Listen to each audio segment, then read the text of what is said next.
Call the Water Pollution Control Authority and Town Council meeting to order for Tuesday, September 3rd, 2019 at 7:07 p.m. Start first with salute to the flag.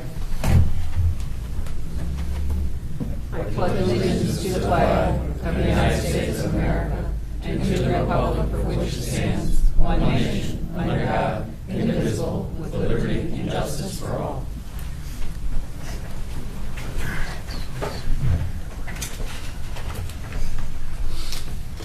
Roll call. Mayor Duty. Here. Deputy Mayor Angeloni. Here. Councilor Candelora. Here. Councilor Diamond. Here. Councilor Fawnin. Councilor Miller. Councilor Rose. Here. Councilor Viglione. Here. Councilor Zampano. Here. Motion to approve the previous minutes of the meeting on August 20th, 2019, Town Council meeting. So moved. Second. Any corrections? Roll call. Mayor Duty. Yes. Deputy Mayor Angeloni. Yes. Councilor Candelora. Abstain. Councilor Diamond. Yes. Councilor Rose. Abstain. Councilor Viglione. Abstain. Councilor Zampano. Yes. Okay, well, Does the motion carry? no. Have to bring it back. Next is Water Pollution Control Authority agenda. Correspondence, citizen statements, there's nothing listed. Unfinished business, nothing listed. New business, 2019-2020 draft of sewer works operational fund budget versus capital budget. Good evening. I'd like to just sort of walk you through briefly the draft sewer works operating fund budget sheets. There's a bunch of sheets in terms of the backup and the detail, but maybe I can just focus on the first Excel spreadsheet labeled Special Revenue Fund 2019-2020 Fund 201. And this is sort of a summary and a quick overview of what's involved in the budget. The thing maybe I'd just like to point out to you a couple lines, and then these are really the key driving forces of the budget. Down in the middle section under total expenditures, the item, if you look at what was budgeted in 2018-19, it was basically 1.629 million.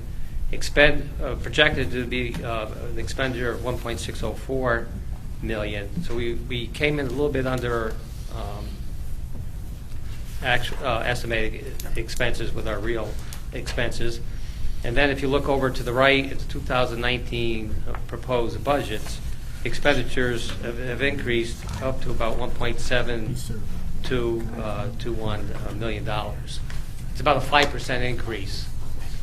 It's primary consult, a lot of miscellaneous items, but our intermunicipal costs, which are they're up about 5% as well, and they're the driving force in the budget.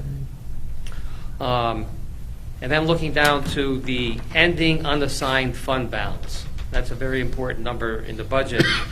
If you look over in 2017-18, the actual ending undesignated fund balance was $669,000. We budgeted to go down to $573,000 in 2018-19. We were able to bring it down a little about half that, only down to $624,000, because some of our expenditures were a little bit less than anticipated, and some of our revenue was a little bit higher than anticipated. So that was a good thing. But when setting the budget, the key is looking at that ending unassigned fund balance, trying to keep a realistic number in there for unanticipated problems. If something happens at a pump station, you need to get new pumps, or there's some other capital expenditures that come up that are emergencies, you need a fund to provide for that. And going back, we projected to utilize about $100,000 of the budget, of the ending unassigned fund balance in previous years. Again, last year we were able to use just half of that. But that's a declining number with nothing filling it up. That's our concern. How much do you want to draw that fund down in any given year when you're setting the sewer user charge on the unit basis? And maybe just to go down there so you can see the other impact, the estimated user charge. We've gone from 2016-17, the actual was $400 per unit per year. 17-18, we had to increase to $425, and then 18-19 to $435. What's remaining is what do we want to end up with for this proposed 2019-2020 budget year. To essentially maintain what we budgeted for the ending unassigned fund balance in 2018-19, we'd have to go to $487 per unit. The manager has recommended not to go that high and draw down the budget an additional $30,000 to $475 per unit. And then the ultimate decision is yours as a WPCA to look at what we want to set for that final rate. Again, just keep in mind, it's the ending unassigned fund balance. We can draw it down, but we can only do that for so many years because it's a dwindling source. I do want to provide, this is all, I'm provide you with a little good news. In the transfers in up there, $257,000 this year. It's not so much it's transferred in and transferred out, but the point is that's capital costs for the Branford sewage treatment plant upgrade. It's a capital cost, our percentage of what we have to pay Branford because we discharged them. We used to fund our capital costs out of, we have a supplemental fund with a significant amount of money that we had generated by supplemental sewer assessments and connection fees. That was utilized to pay off capital expenses in Branford and North Haven. That's pretty much dwindled down to not much of anything. Minimal amount at this point. So now what it has done is now it's being applied to the user fee, so it's caused the user fee to go up to fund those expenses, those capital expenses that used to be funded by that supplemental fund. North Haven has finished with their capital upgrade to their treatment plant. Branford we have 3 more years of payment, and then that'll disappear after 3 years. It will have paid off our share of the treatment plant upgrade. That's not to say there won't be future expenses from North Haven, New Haven, or Branford, but I don't anticipate them doing quite the same level of what they did, both North Haven and Branford, when they upgraded their treatment facilities. They did major renovations. It was like a school project. I mean, it was similar to that. They got to a point, there was some state money available. They would use the state money, but they would make major upgrades. I think now the philosophy seems to be people are shifting from that and trying to do a lot more pay-as-you-go and keep things upgraded as you go, because just like we see in school projects, it's a major hit when you have to do something like that, and the municipalities seem to be trying to soften that a little bit. Again, that's it in a nutshell. We have a public hearing scheduled for our next WPCA meeting, seeking input from the public and any comments regarding the proposed budget. And then at that point, you would need to set a final rate. Again, the two we had the $487 per unit, which again would maintain the fund balance the same as what we budgeted for last year. Manager recommended $475 per unit, which would eat a little bit into the fund balance. The rest of it is pretty much the detail, the standard budget detail, and again, the overall it's up about 5%, and that's comprised of a bunch of different items, and you can read through it.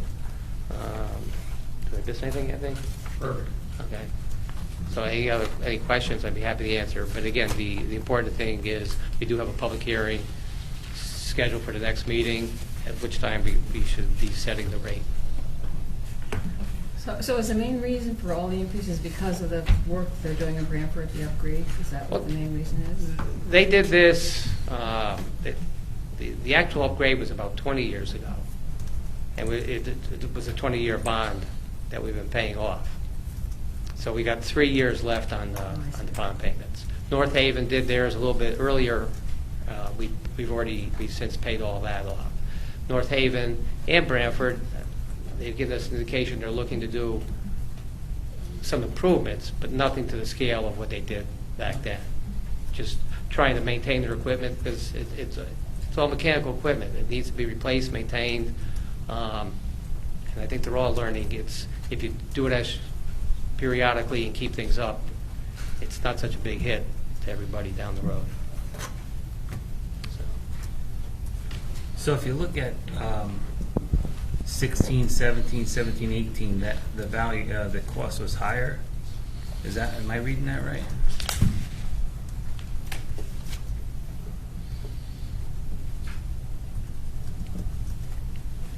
Which Oh, cost? I'm sorry, the revenue's higher.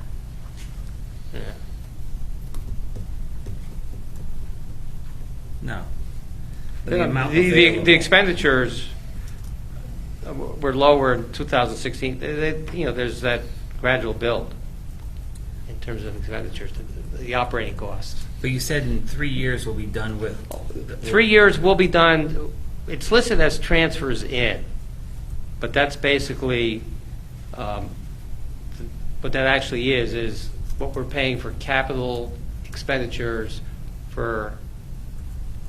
as part of our intermunicipal costs for the treatment plant upgrades. In 3 years, that actually 1 year about $57,000. We have one more payment of $57,000 next year, and about $200,000 this year, and 2 more years, and then we'll be done with that. And again, like I said, Okay. it all comes down to the fund balance. What do we want to be? What do we feel comfortable with maintaining for a fund balance? If something happens, we want to have a fund there to deal with it right away, because you don't want a sewer emergency. It's just not a good thing.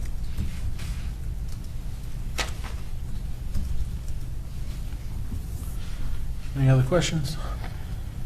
Thank you. Thank Okay, next is 1565 Middletown Avenue, map 67B, lot 85, existing Mill Pond Tavern and proposed connected banquet hall. Request to connect to sanitary sewers. Okay, I'm going to briefly go over my memorandum. I have an attached suggested motion for consideration. This is all about the proposal to connect 1565 Middletown Avenue into the sanitary sewers. We actually had a discussion, probably close to a couple of years ago, in terms of the ability of that property to connect to the sanitary sewers. We looked at our regulations, we talked to DEP, we made some modifications to our ordinance based upon direction from DEP. At one time, DEP sort of had a lot more say in terms of who went into the sanitary sewer and conditions for such. DEP is no longer involved in it. It's all part of the local ordinance. And basically, what the applicant is proposing, there's a 5,700 square foot restaurant, the old Mill Pond Tavern.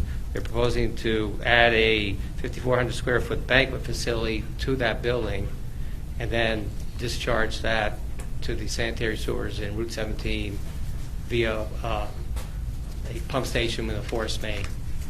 They'll actually have to, we're proposing to replace the bridge and then connect the sanitary sewer force main on the bridge and then discharge that into the line of Route 17. Just to go over a couple things. One of the big concerns was the anticipated flow from the site. In our ordinance, we have a limitation that they can't exceed an annual average daily flow of 3,000 gallons per day into the sanitary sewer from any one facility. they've looked at the flows in a couple different ways. It was something I was concerned about to make sure that there was a comfort level in terms of the projected flows. And they came back with basically of a range of about 2,300 gallons to about 2,950 gallons per day at the maximum daily flow. So the total average, at the average daily flow on an annual basis, would be much less than that because there's a lot of down days. This is sort of a peak day flow when everything's in operation, everything's working, and then your maximum capacity. So that doesn't exceed the 3,000 gallons per day. So the average annual flow on is going to be much less than that on an annual basis. What we do have in the ordinance is a provision that if they were to exceed that on a basis, they would be charged a surcharge of 25% for flows in excess of 3,000 gallons per day over 365 days, which is a little over 1 million gallons per year. But that's built in the ordinance, and that's built in the suggested motion. They have preliminary plans of the pump station and the proposal to cross the bridge and connect in. I reserve the right to look at the final design calculations in terms of making sure the pump station is properly sized and located for the final connection. I'm just trying, in the motion here, it gives the overall approval with a few of the details that come back. They're engineering details that I would have to look at.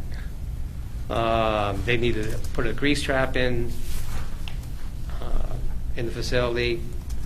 I would have to look at that final submittal.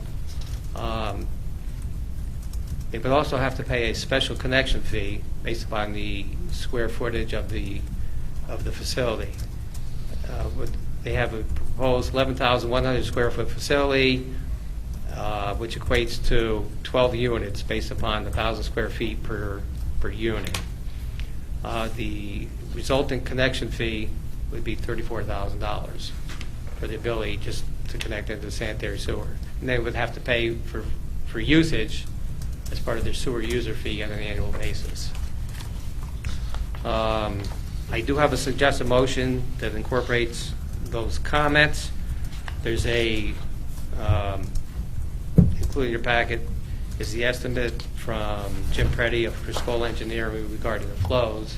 And as I said, they looked at it a couple ways, and I'm comfortable that I think they're conservative with their number. So I don't see any issues with the flow discharging into the sewer system. And then the last one, the 11 by 17 sheet, is an overview of the site. I highlighted in yellow where the proposed sanitary sewer system is, including the pump station and the force main crossing the proposed bridge and connecting into Route 17. What's the basis of 3,000 on a daily average? Where did it come from? Yeah. Well, we try to set some limit. I mean, and it was an arbitrary number, but it seemed to be a reasonable unit. What are you trying to control? Trying to control the flow into Route 17 to maintain capacity for properties that have not connected.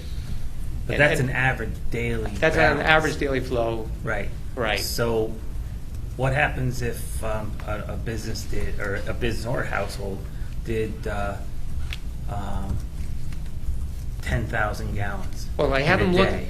What they did, they looked at it on they looked at the maximum peak day. No, I'm Yeah. asking. I'm just asking a question.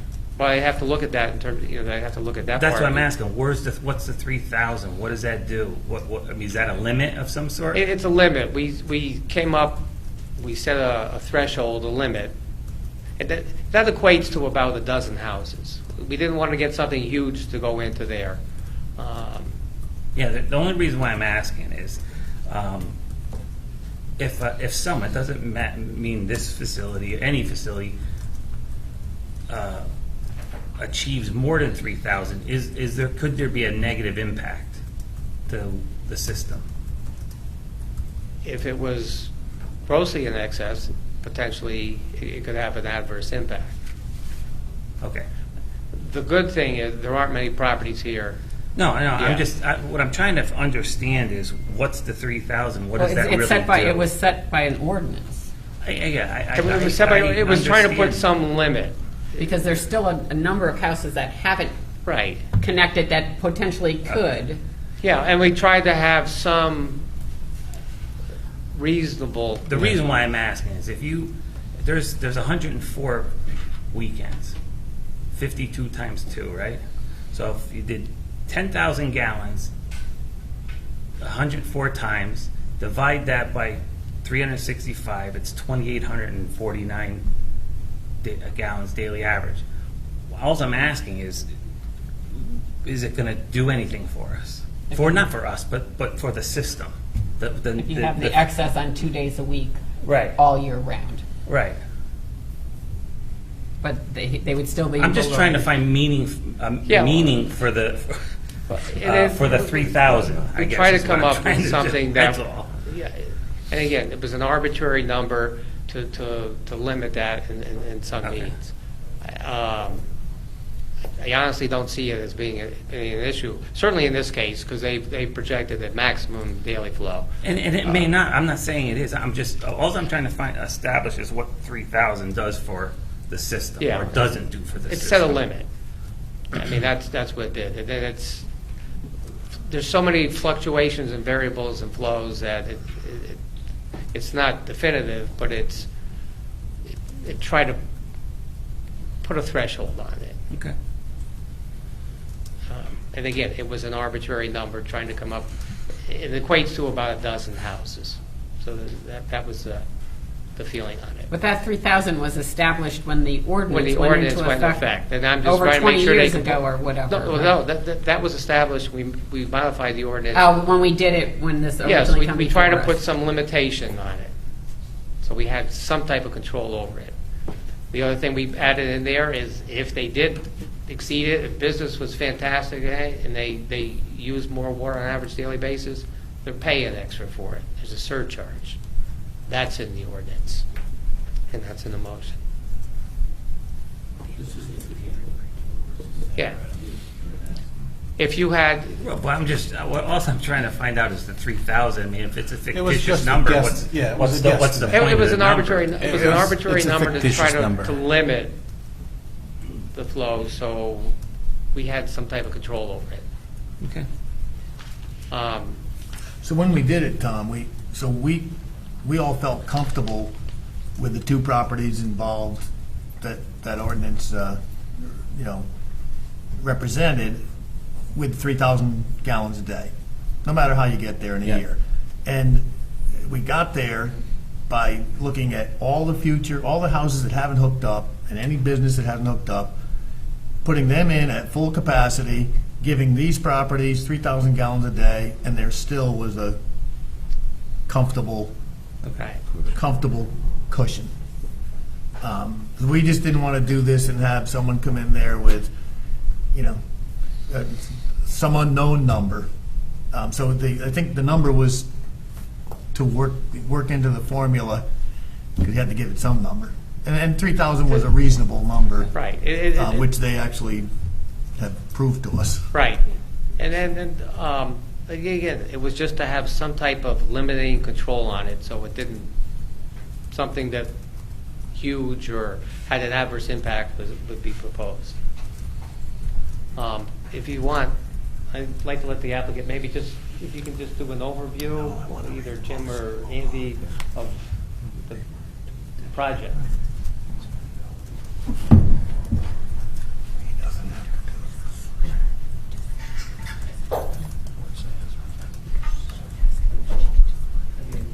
Jim Preddy from Bristol Engineering in Brazil. It's right after. Here, I'll do this. Evening, folks. Jim Brady, Crystal Engineering. The property we're talking about is 1565 Mill Pond. Zero Mill Pond Tower, and the property is 14 and a half acres. used to be, the dam used to be here, and a lot of this was flooded years ago. So just to orient you, north is up on this is 17, check really far behind here. What we're planning to do is renovate the restaurant and add on event hall for weddings and things like that. So as you can imagine, it's not the hall won't be everyday use, and that's part of what Kurt was getting at, is splitting the average over the year. Saturdays, Sundays, the flows from the facility may be at capacity, and on Tuesday there may be a little thin. So, but looking at, now this is the other way, Route 17 is on the bottom of the page. The plan is to actually reconstruct the bridge, or leave the old bridge in place, and build a new bridge over the top, basically raising it up about 9 feet, so the access will now come straight in rather than down that S curve of the driveway. Regrading both the upper and lower parking lots to make them a little more user-friendly. The parking lot at the top has always been a little bit steep. We're going to be flattening that out. The bottom parking lot will get paved with porous asphalt. So basically this becomes a stormwater storage area underneath also. Here is the addition to the existing building. The existing building is in yellow. The orange is the building. That silo feature that you see here is actually access to all 3 levels. The lower level of where the bar always was could be at grade at the lower parking lot level. And then there's the mid-level where the main entrance, the main restaurant is. And then the upper level is the hall, which is that sort of 2-story section from the back where the roof is for the driveway, if you've never been there, but which is actually at grade at this level. So this is at grade, and we have ADA access to all 3 levels outside, and also within that silo is stairs and elevator. So we're maintaining accessibility in all the levels. We put on here, and there's no plans for it right now, we put on here a small building for maybe a future farm retail kind of building, but just to not put our head in the sand and ignore the possibility. We put it here, but there's no plans for that now. We are going to have gravity out of the building to a point right approximately here, where the new pump station, and the new pump station will pump to over the bridge, over the new bridge, and there's a manhole right here. So it's not it's only a few hundred feet, and actually not a very big lift because the manhole is very deep in the road here, and we're lower than the road at this point, so it's the static head. In other words, the elevation that we have to lift the sewage is not much at all. It's just a matter of really getting it over the bridge. As Kurt mentioned, an existing facility is about 5,700 square feet. We're at about 5,400. And we believe we have the parking for facility. We're putting in a number of things to address stormwater management, which there wasn't any at all on the site before. So the inland wetland group has already approved this, and they're satisfied with what we've done. And Kurt's reviewed the drainage calculations, and he's satisfied. And the regional water authority has already reviewed this also. Yeah, this is the hopefully second to last step. Going back to planning and zoning on Thursday, providing you folks with your connection tonight. This is a banquet facility? It's a restaurant and banquet facility. So, Okay. well, there always was a restaurant here. Right. So, maybe weddings, used for weddings and things Right. like that. Okay. Plus the restaurant will probably be open every day. That's the plan. Yeah.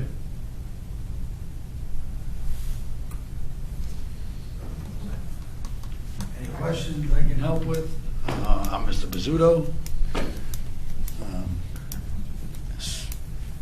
Looks All pretty going good. well. I can't express enough how you guys have been gracious, and the boards and commissions have gotten us here, and just looking to tip it over the edge so we can run.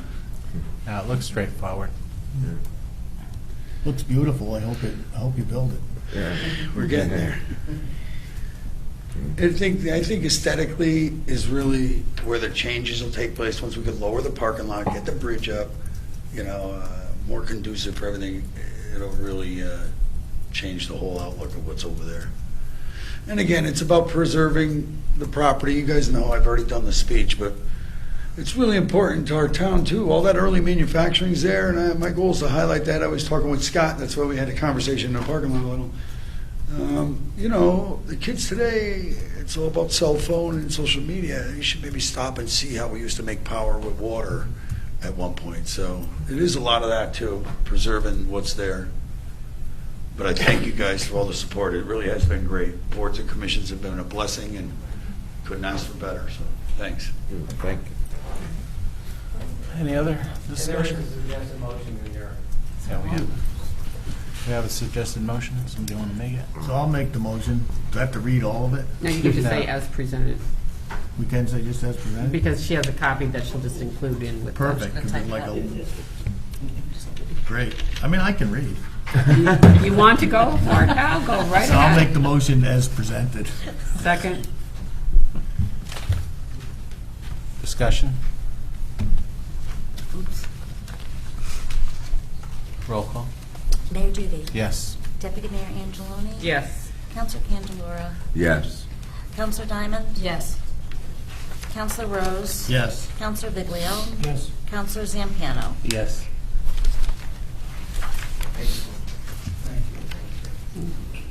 Next item is citizen statements and petitions under Water Pollution Control Authority.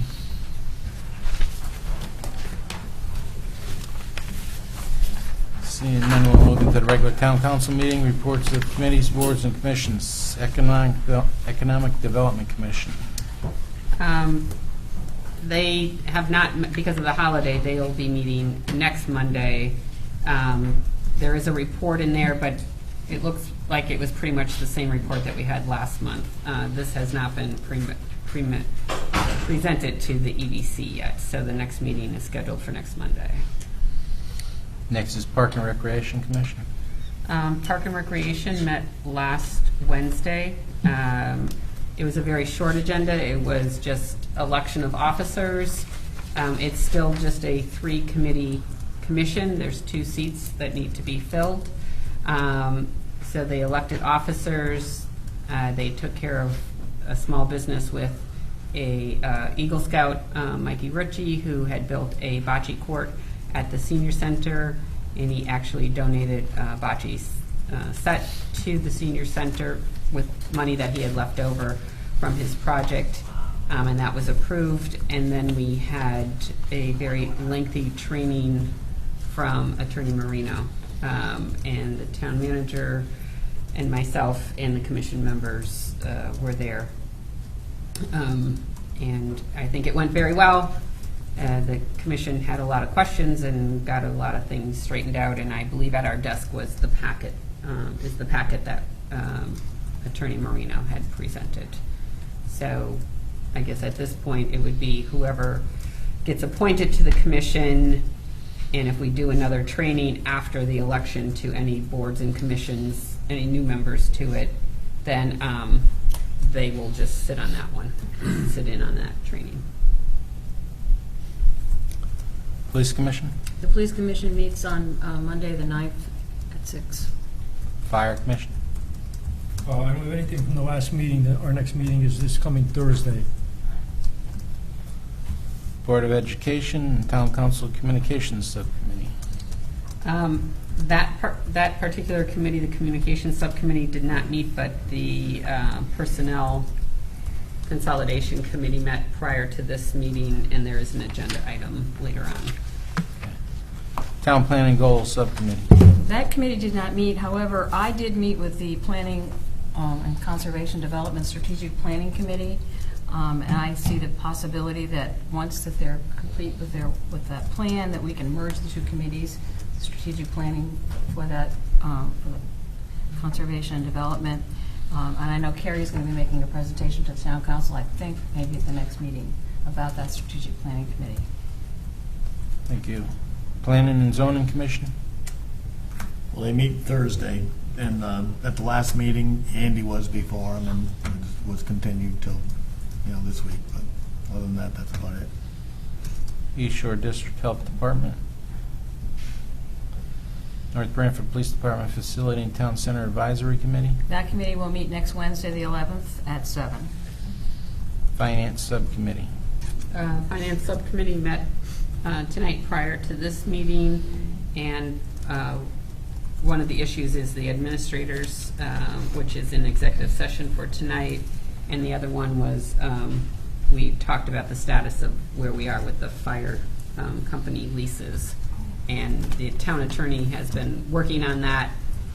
We asked for some more information to be presented to the council prior to the town attorney meeting with the fire companies, just so that we all have a clear understanding of exactly what the leases contain and what the current cost is on all of those items. So that is moving forward. Blight Subcommittee. George has asked me to present on the Blythe Committee. They had a meeting on August 18th, and the next meeting is September 19th at 5:30 p.m. I think after that meeting, they're going to have their proposed ordinance, and I know it's on the agenda later on, but I am going to ask for a possibility to have a public hearing in October. We move on to the Town Manager's Report on repairs to Town Hall and Smith Library HVAC systems. Yeah, I just wanted to give you a heads up on that. We've got some problems and issues here with a portion of the unit and at the Smith Library, and that Ken Ash is working on that and obviously put together some quotes in there. And when we get a firm handle on that and the total repairs, I'll have to come back. It's not insignificant, several $1,000s worth of repairs with respect to the two buildings. So I'll bring that back for the next meeting. Or he's on vacation right now. It could be longer, but I'd hope that he can finish up before the next meeting. If not, we'll roll that into the October meeting. Next item is notice of Lip Sync to the Rescue Preview Viewing Party, September 9th, 2019 at the North Branford High School Auditorium. Yeah, I just wanted to use this venue as an opportunity to, again, further publicize the fact that the department is in the running and that there's a special viewing party that has been formed for the event on September 9th at the MBIS Auditorium, and hoping that the public and community comes out in support of that. And we've got a opportunity to use the system that we have to notify folks that have voluntarily opted in for that notification type system to push that out with a message as part of the community spirit. And I think it's going to be a fun event. Thank So hoping that everybody passes the word. I mean, there's nice flyers that we've been passing out, and hope that people will talk it up and come by and enjoy the festivities. The only difference, I will say, is that the voting, if they make it to the finals, the voting is all by Twitter. It's not by voting on your computer or anything like this. So you have to have a Twitter account in order to vote. And I know they will have someone there at the auditorium that night if you need help in establishing a Twitter account or anything. But that's how the voting is going to go if they make it into, I believe it's the top two. So if they make it to that point, that's the only way that you will be able to vote. Next item is community events and presentations. Next item is citizen statements, petitions, and correspondence. Next is resignations and appointments. Next is unfinished business. So discussion and action, future budget plan and initiative. No items. Update on 944 Totoga Road remediation. No real change since the last meeting. They had previously started to do some excavating and grading work, but the past couple of weeks nothing's happened. We're trying to just push the applicant to get going on it because there is a time frame. It's basically towards the end of September. They're supposed to be done with the grading. So we'll report at the next meeting. Next is update on purchase ordinance and schedule of public hearing. Yeah, I think we commented, and the town attorney kind of walked through the proposal for the purchasing ordinance, and I think the next move, and unless there's other comments or tweaks, that we move forward with what was presented in the packet for scheduling I would say, a public hearing for the October 1st meeting rather than being combined with the sewer, although we could do that on the 17th. I just want to give it enough time to advertise, and I didn't want to put those two together to tie us up. Well, I noticed what's in our packet here, and there were two changes that are in red, and under 84-10, Counselor Fawnin had mentioned that the wording did not allow us to go out to bid if we wanted to, and it still does not allow us to. I thought Vin Yeah, I had thought made. we had that. No, okay, you're right. Vin's You're right. on his way. He Yep. said, Yeah. so if we want to come back to this once he gets here, just Okay. because this is not Right, the correct it does not one. reflect the change, you're right. And he is on his way. We'll circle back to that. It will just pass it. Okay. Next is review of proposal for North Branford High School, North Branford Intermediate School brickwork. Yeah, on this one, I had handed out last meeting, we discussed it briefly, and this evening I put forth, I hand you a copy of a revise that, based on a conversation Fran had with Capasso and Sons, there was some further clarification with respect to the scope of the project. In the first, or the August 20th meeting, they had indicated repoint mortar joints at select locations, and the new revised letter today talks about repointing 100% of the mortar joints at, for the new brickwork, as defined as the work that the new portion of the school, in terms of the renovated portion of the school, if I'm correct. But I'll defer to Fran and his conversation. We were trying to get as much clarification as we could with respect to the scope and the work to be done with that, because it was a little unclear back in previous about how much work they would do. In fact, the original July 8th proposal talked about 500 linear feet. So that doesn't take care of a lot of work at all. So we've been working with Capasso in terms of trying to define this scope of this particular project for MBIS. Fran, if you want to add. So what brick are they talking about? All the new brick, so the east side, the north side, all the new. So the 3-story part? Yeah, the whole thing. Anything that had a break joint in it. Anything that had that break joint, because the old brick, obviously with this school, the original brick is already done like that. So this is all the new facade that was put up, the darker brick. So the whole thing, it's not just 500 linear feet. Okay, so they did break joints, They did break joints and all the new stuff. which is not the way it should have gone. Is that correct? So what they're proposing is to, and again, this is kind of what the bid, so the numbers Right. are, yeah. So they're gonna point the whole building, clean it, there's a whole scope of work, but clean the brick and repoint the whole building. And then, the auditorium project that we have that's a little bit more maintenance stuff, that's cutting out some bad spots, stuff, and the joints, the expansion joints. And this is doing the expansion joints too. So would it make sense to bid the two projects together as one project? Yeah, because then you're just setting up, once they get there, if you do one project this year, they get all set up, they leave, and they come back, so it'll be a lot more efficient, absolutely. It should be one big project. So once they're there, they're all set up, all their equipment's there, scaffolding, building scaffolding off, I'm sure. So it's a big project. So at this point in the year, by the time we went up, it would never get done this calendar year by December. No. You're talking like in the springtime? This should go out to bid, if we decide we're gonna do it, it should go out to bid soon, bid it and kind of start for sometime in the spring. Okay.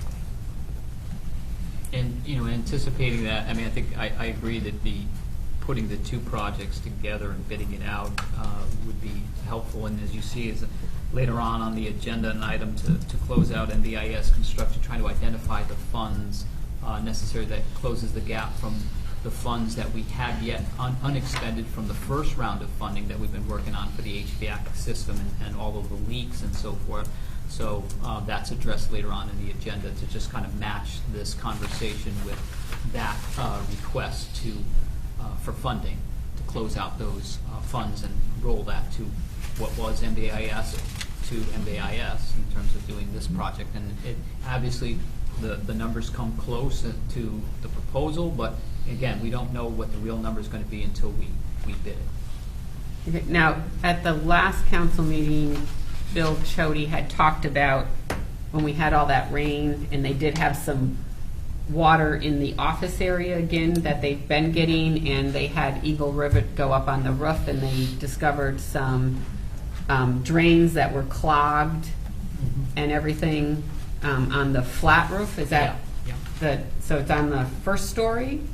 Is it, or second, I mean, it's above the office area. Above the office area, correct, yeah. And there were drains that were clogged, so they unclogged them, and they did some other work, and they were thinking that that's where the water on the interior was coming from, and not coming from like up above. Is that? So what they're gonna do is they're gonna do some boring, they're gonna take some brick out and look behind the brick and see. Who is, Eagle Rivet or Capasso? That's part of this project? Well, Eagle Rivet is only the roof. no, I think we should separate what you're talking about from the larger issue. I think there's an immediate issue with Eagle Rivet that looked at it that I think Capasso could, or any other company in this line of work, could handle. But I think that's probably something we should carve out and take a look at now versus, but I could be wrong. I mean, that's just the way I heard it from Bill. Well, I just want to make sure that we have enough money from the project right. that we don't take all the money that's left to put it over to the brickwork and not address that issue. So that's why I just didn't know the timing and if the two. Yeah, I thought you were talking about the drains in the brick. No. This is he was talking about the drains in the roof, I believe, that were clogged when Eagle Rivet went Well, up you there. should have enough money left in the contingency now to address that issue on the roof. Well, yeah, I don't Well, they're know the proposing to number yet. bring it with the other one to do the brickwork, but we want to make sure we don't spend it all and address that one issue. That's what I'm thinking, but. Al, do you have any? So, yeah, we're right back where we started.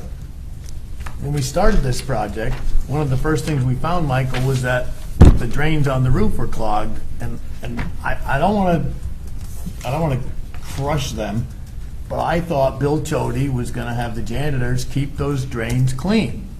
Yeah, and I think that is the case. I'll circle back with him because we have Eagle Rivet in the. I don't think Because it's when you have a drain- flat roof and your drain is clogged, you have a pond. Right, And they're not made to be a pond. The water needs to run off and go down the drain. And Right. this is where we started. No, When I we think- started this 2 no, years no, ago, I the think- drains were clogged.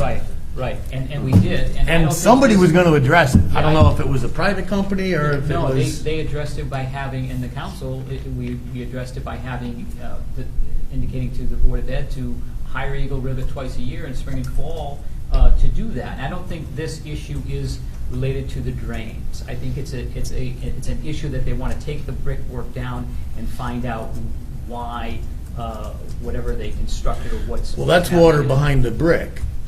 But water leaking, so is it coming through the sidewall or is it coming from a drain clogged on the I roof? don't Because if think you it's- remember the drains, they Right. look, Yeah, no, I remember. there's a there were- grate there was- yeah, and there were leaves puddles, there and were paper ponds up and there, yeah. balloons and everything Yeah. that lands on the roof ends up clogging them? Right. And Okay. I So that's not what was I clogged? don't think so. I think it's an entirely different issue where they wanted to. So they're get then behind thinking that wall the to find weeping the system weeping system behind the brick is all clogged. clogged. Right, Right, so that's what the past was saying, we're gonna cut out brick right. and see what is in behind that wall. It's supposed to be clear, it's supposed to be open. Something's getting in there, obviously, and clogging the drains up. So he did say he was gonna work on that. And But we- that's we- separate from the whole other project. Well, it's part of the project. These are different drains. These are the weeping drains behind the brick. Brick drains.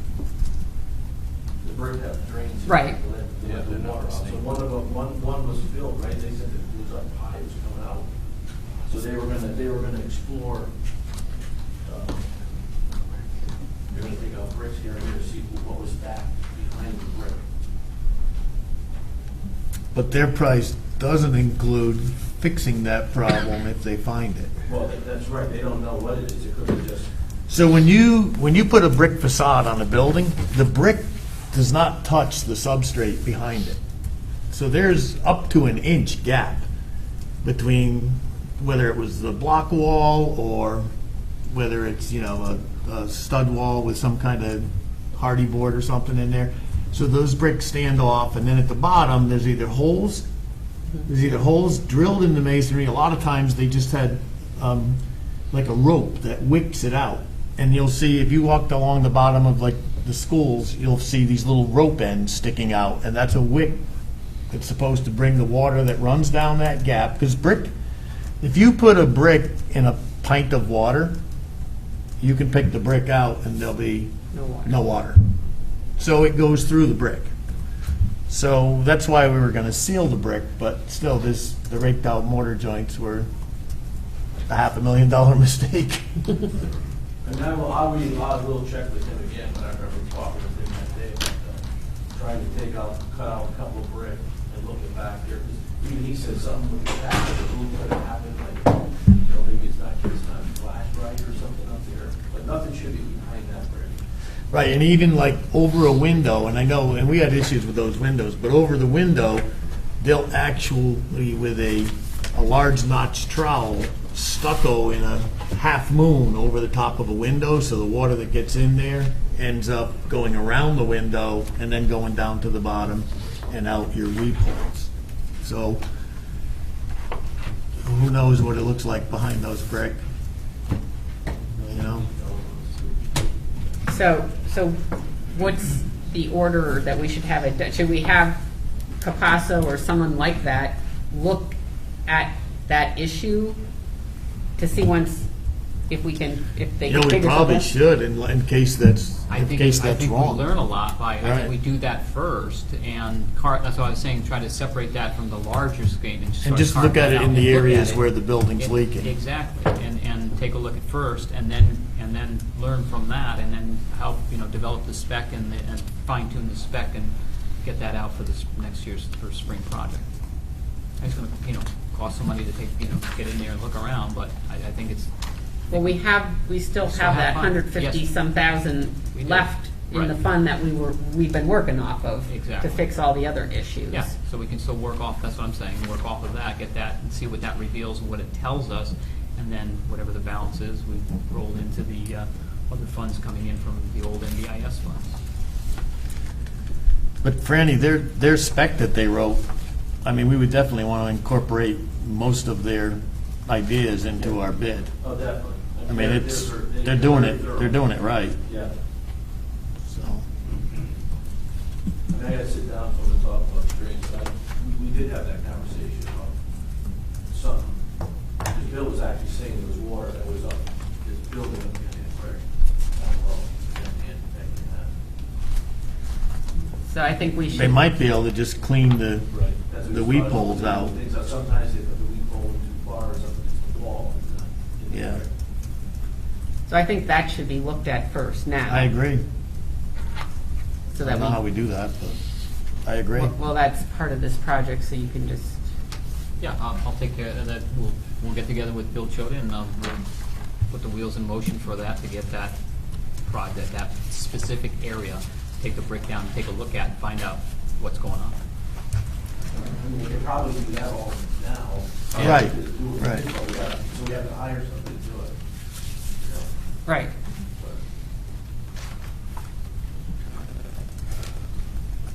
So then. I think that it'd be great if we could get Frank Capasso and some to do that. I would think that they could do that under our bid Threshold, yeah. threshold. Then you'll use this for the bid.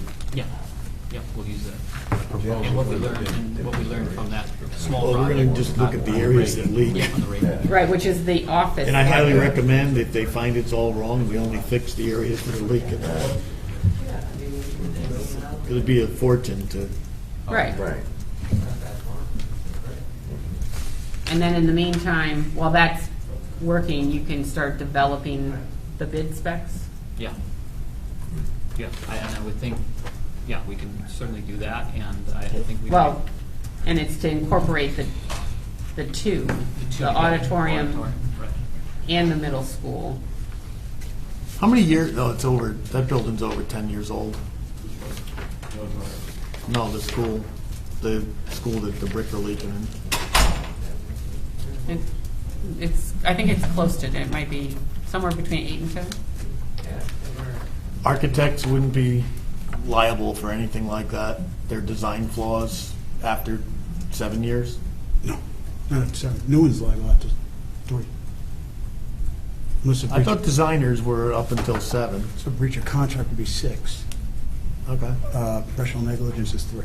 Well, anyway, I mean, it was definitely, so I'll give them a plug. Newman Architects definitely screwed up on this because we all had a letter that told us, Not to do. don't do this from the mason contractor, and our architect told us to go ahead and do it. That's crazy. So you always go with the professional. Go with the guy doing it. All right, next is, And here's the funny thing, he was gonna charge us more money to do it. Because I don't wanna do this, but if I do it, I gotta charge you more money. next is award of RFP number 6, 2019-2020, professional services for municipal and school district financial and human resources operation feasibility study. Actually, we're going to table this. We met prior to tonight's meeting. We did receive 2 bids on this, and we want the opportunity to interview them first and show us some of their work before we make a recommendation. So we're just going to table this. A motion to table it? So moved. Second. Discussion? Roll call? Mayor Duty. Yes. Deputy Mayor Angeloni. Yes. Counselor Candelora. Except out. Counselor Diamond. Yes. Counselor Rose. Yes. Counselor Viglione. Yes. Counselor Zampiano. Yes. And next we'll move into new business discussion and action, correspondence from DeFrancisco regarding purchase of 305 Forest Road, Northford.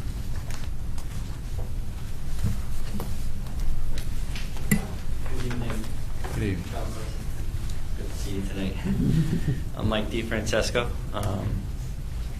one of the owners at DeFrancesco Farm over in 43 Arbor Road. And we're just coming back before you. We were here before when we talked with Mike and the town manager and had some proposals, and we talked about the property at 305 Forest Road. We're just looking and interested in purchasing that property. Our family has been farming in this community since 1907, and I'm 4th generation, and 5th generation is coming. And it's just, you know, it's a piece of property that's being farmed right now, and it's right next to where we are.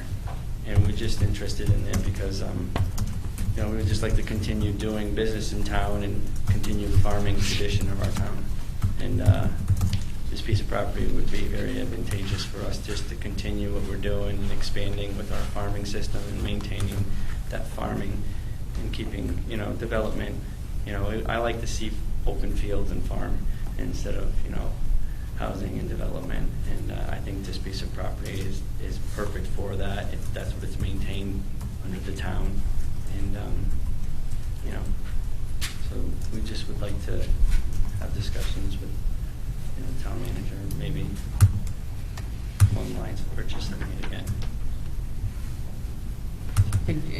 Just so you understand, is that on town-owned properties, we cannot give a preference to someone, so we have to put it out in an RFP so that anyone can, if we decide that that's what we want to do with it, that anyone could bid on the parcel. So if the decision from the council decides that, yes, we will put it out as an RFP, we can't just say, yes, you can buy it, because we have to be fair to everyone Yeah. and let anyone else bid on That it. is true, Rose. I also talked with Vin on that, and the town can do contingencies on restricting the use of that land. So as we implore, keeping it farmland, so not development. Preserving our plans of conservation by maintaining farmland. And when you have those contingencies and you restrict the window of what it is, then it reduces. restricts what the bidding window is. So you are absolutely correct on that, and that's why I've been working with Vin, going back and forth, and because of my personal projects in town, it's taken me quite a bit of time for us to bring this back up and present this in front of the town, to hopefully keep this as farmland, as it's been farmland for many decades in our town, rather than it being developed in the Farm River Valley. Ben, you know better than I on this, if you might want to chime in Yeah. on what we're trying to do. Yeah, what we had discussed is the concept of the town, who's the owner, which is the owner of the property, putting restrictions on the deed. So at the time of conveyance, those restrictions would become part of the chain of title. So any successful bidder would be limited by whatever those restrictions are. And as the owner, we could put whatever restrictions we want on it. That was going to be one of my questions, Yes. because that was going to be my proposal, was that we do have some restrictions on it. I mean, I've been going to the EDC meetings, and, you know, I've been on the plan of conservation and development prior, and the way that the town is being marketed, you know, as a rural farming community, the whole sunflower project and everything else, personally, I don't see the town developing that piece for their own purposes, whether it be this town center, putting town buildings there. I don't see that in the foreseeable future. I see more of that happening on the other side of the road, for where it is.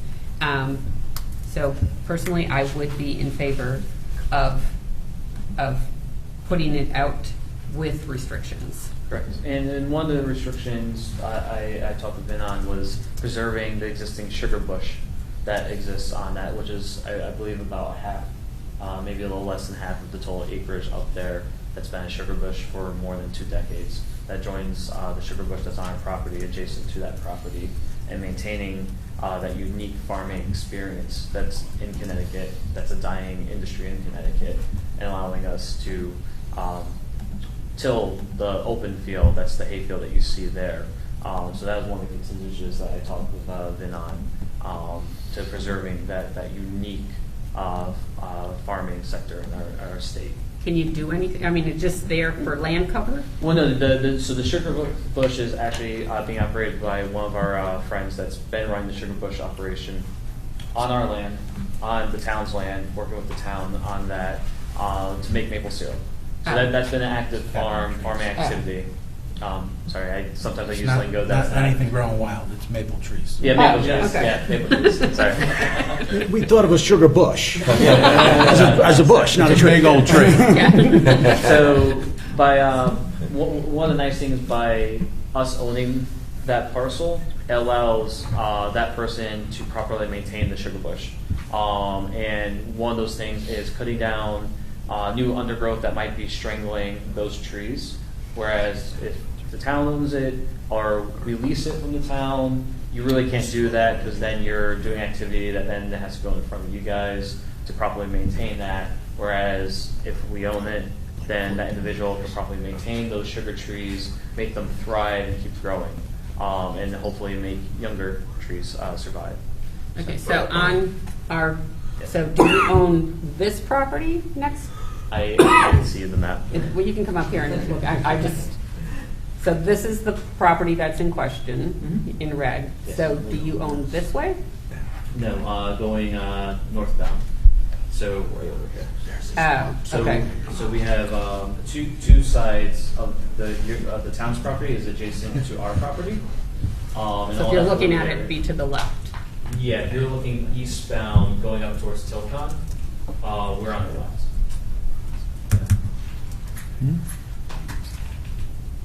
Yeah. So I'm going to put a motion out there so we can have a discussion. I would like to make a motion to, what's the address of this property?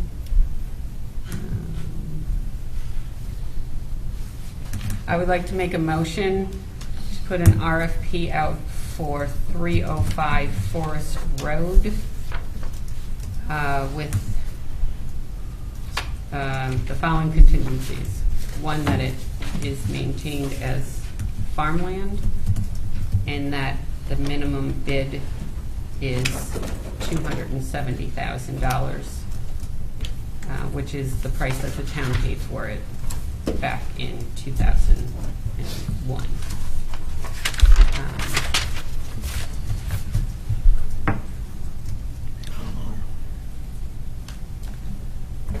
I don't know if anyone else has any. Those are the two contingencies that I can think of.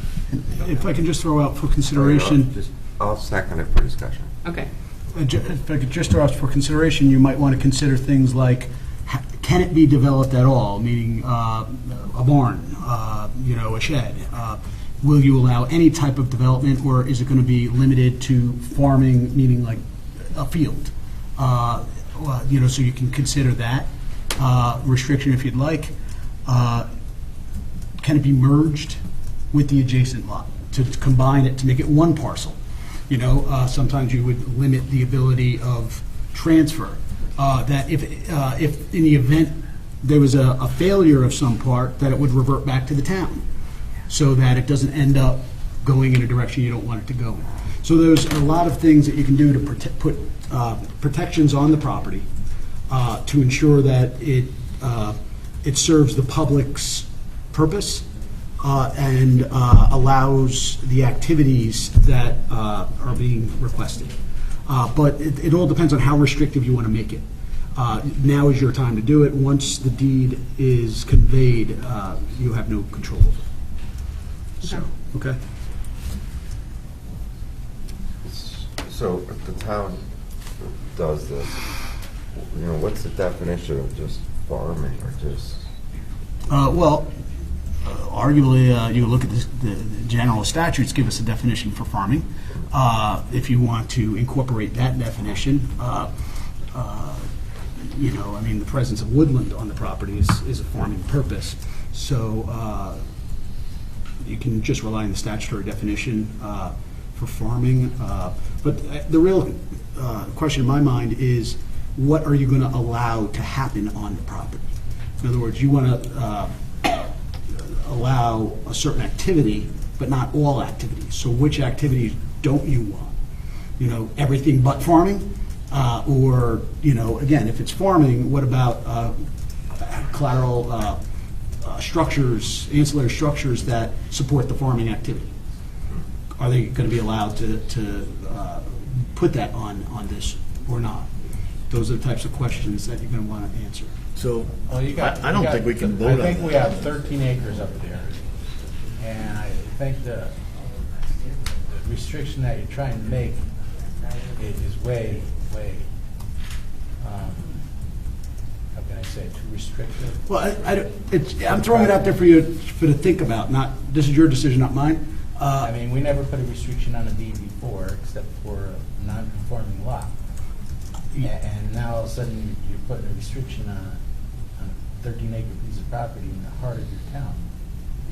If it's the will of the body, it's not. Doesn't have to. You don't have to convey it with any restrictions. My point is, if you want to, now is the time to do it. Right. Meaning not today, but before you convey. There's no obligation to, and it's the decision of the body. But if you, I only take this more sensitively because of an experience I had in another town where the town took the position where we never put restrictions on it, and it was we believe it was not a conforming building lot, and so we sold it to the adjoiner for $5,000, and their deal fell apart, and they came back and they tried. This is a building lot, and they traced through history going back to the 1800s, and we ended up spending about $30,000 to establish that it's not a building lot. So by putting that restriction on there that this is not a building lot and no structures are allowed to be constructed on it, it would have avoided that exercise and that headache. So I only say, you got 13 acres, it's not a matter of major concern for you, then you don't have to put a restriction on it, but this is your opportunity. So basically, though, are we looking to restrict it as far as, like, if it was the state, like, would the town be retaining the development rights on it? And is that something that you would be looking to agree to?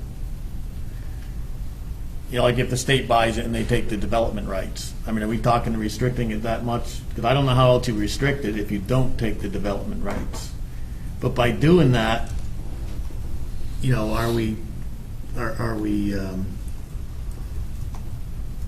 My question is, can we get sued by a taxpayer? right, well, that's For what I was going to basically say. Are we taking a giving value this piece away of from property the away? taxpayers?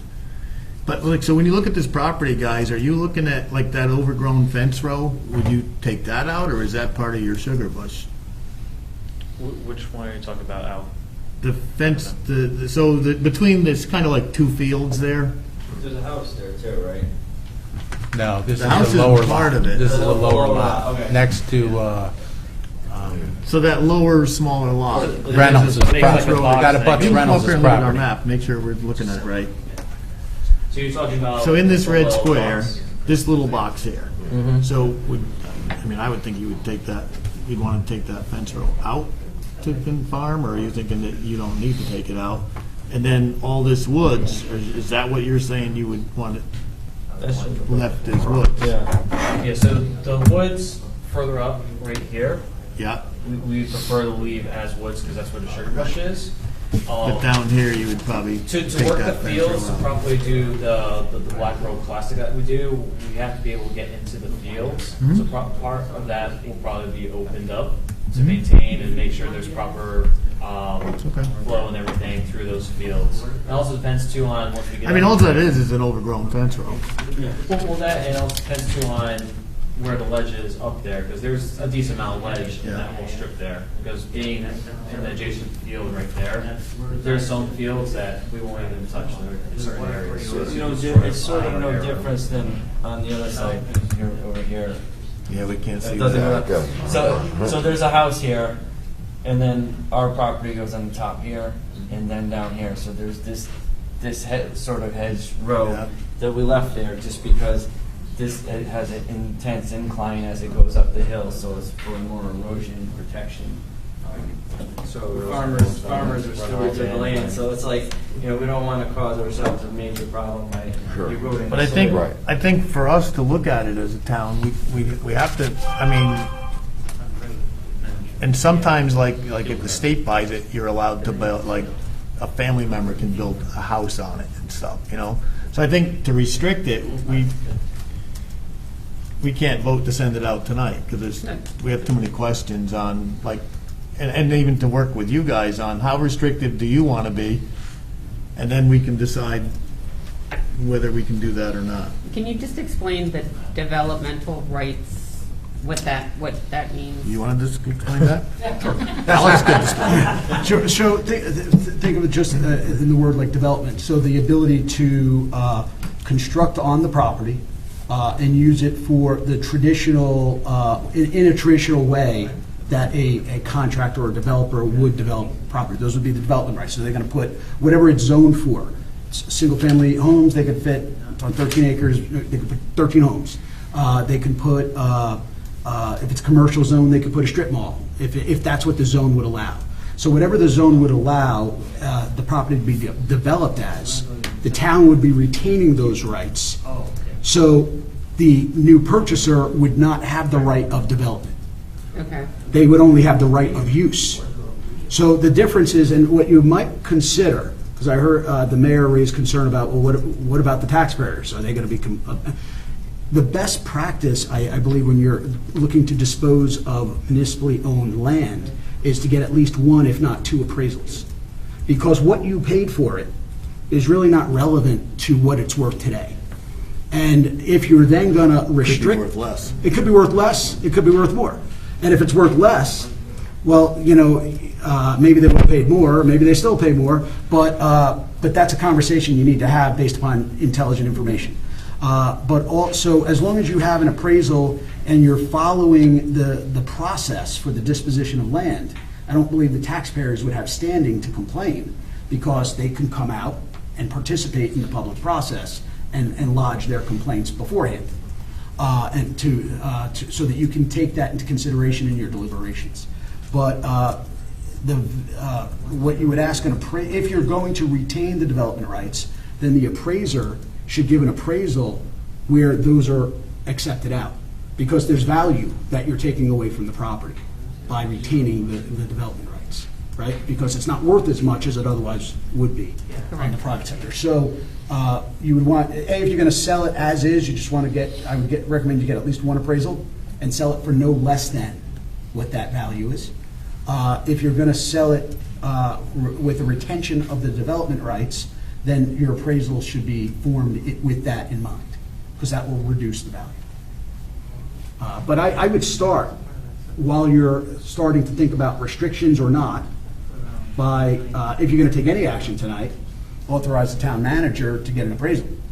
I mean, because you really need to know what that property is worth if you're going to sell it. And there is, I forget the year, but I think it's 2015, 2016, the town tax assessor does have appraisal of what it was back then, and how it devalued from the time the town bought it from the previous owner. I believe Mike has those figures, and that was part of the conversation over the last year, going back and forth, and us determining what we figured on, and that's not even taking into account what been just mentioned with taking the development rights off. So,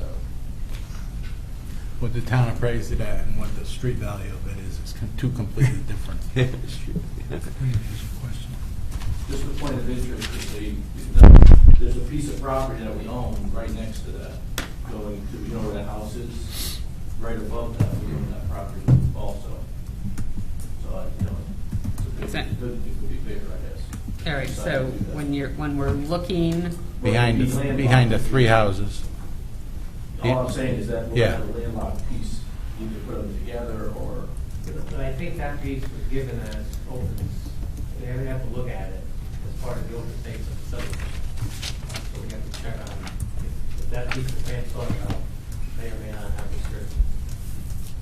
which piece? Well, Mike, we got some homework. Right, if you see the house, it's right above it. Yeah, the three Above- houses. Above the house. Above the single house, not the three houses. No, above that single house you see. So this one, this one, that one?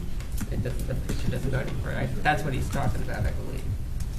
The The one way up in the woods, Fran? Right here. Yeah, where are you looking? Oh, okay, that's, Okay. The one way up, Al. You have to look at it, like, Way up to the right. Oh, Frank, come on. Right, go. So, up above it? this one. So Yeah. it's this piece right up there. don't know about that. This- Above the single house. Yeah. 'Cause this is Route 17 or 22, this is Forest Road. So when you're looking at it, it's to the right. Those open spaces. So- Yeah, that's above Dave's house. So we can I'm listening. we can restrict the value right out of this piece of property. Right. Pretty much. That's what it sounds like. By putting contingencies. Right. Yeah. We have to be Yeah, but what careful happened? about that. Yeah. Because you're not going to make any taxes. What happens if he purchases it and then they resell it? Do all those restrictions? Yeah, I think they carry forward. They carry forward. I think it's what. Yeah, it'll Right. become part of the chain of title. Right. So anyone, their successor in title would be subject to those Right. restrictions. But the more restrictions we put on it, the value's just going down. But if you're selling farmland, then you're selling farmland, which doesn't generate high in tax. It's de minimis in taxes, but it's for a specific purpose, not for the, what I'll call the modern day money-making purpose, right? It's more of, What did we buy? We bought 13 and a half acres. Of money-making land, right? Towns don't buy money. I'm just saying.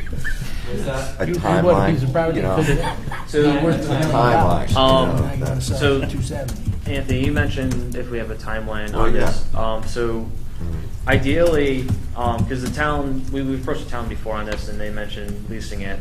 So one of the reasons why we wish to own it is because this particular piece of land, the part that we want to farm, not the sugar bush part, it needs remediation. So that means it's going to take a few years of cultivating it, breaking that plow pan, putting minerals back in it.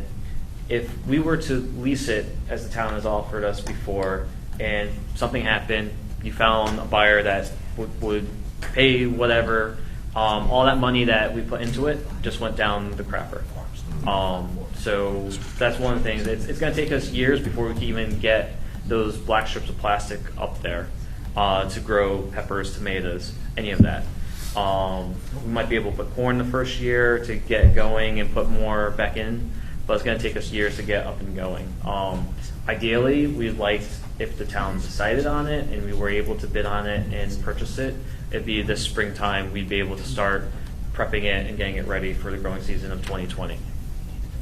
But there's a lot of preparation that has to go into this, and that's even like setting up like the lime trucks in the springtime, taking into account how many extras we have to bring in to restore that soil.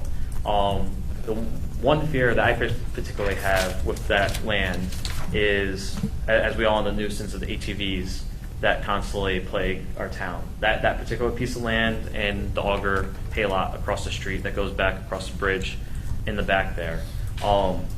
One of the main reasons why we've been looking for new land is because some crops carry various pathogens, particularly peppers and squash, where we have to rest the land for multiple years.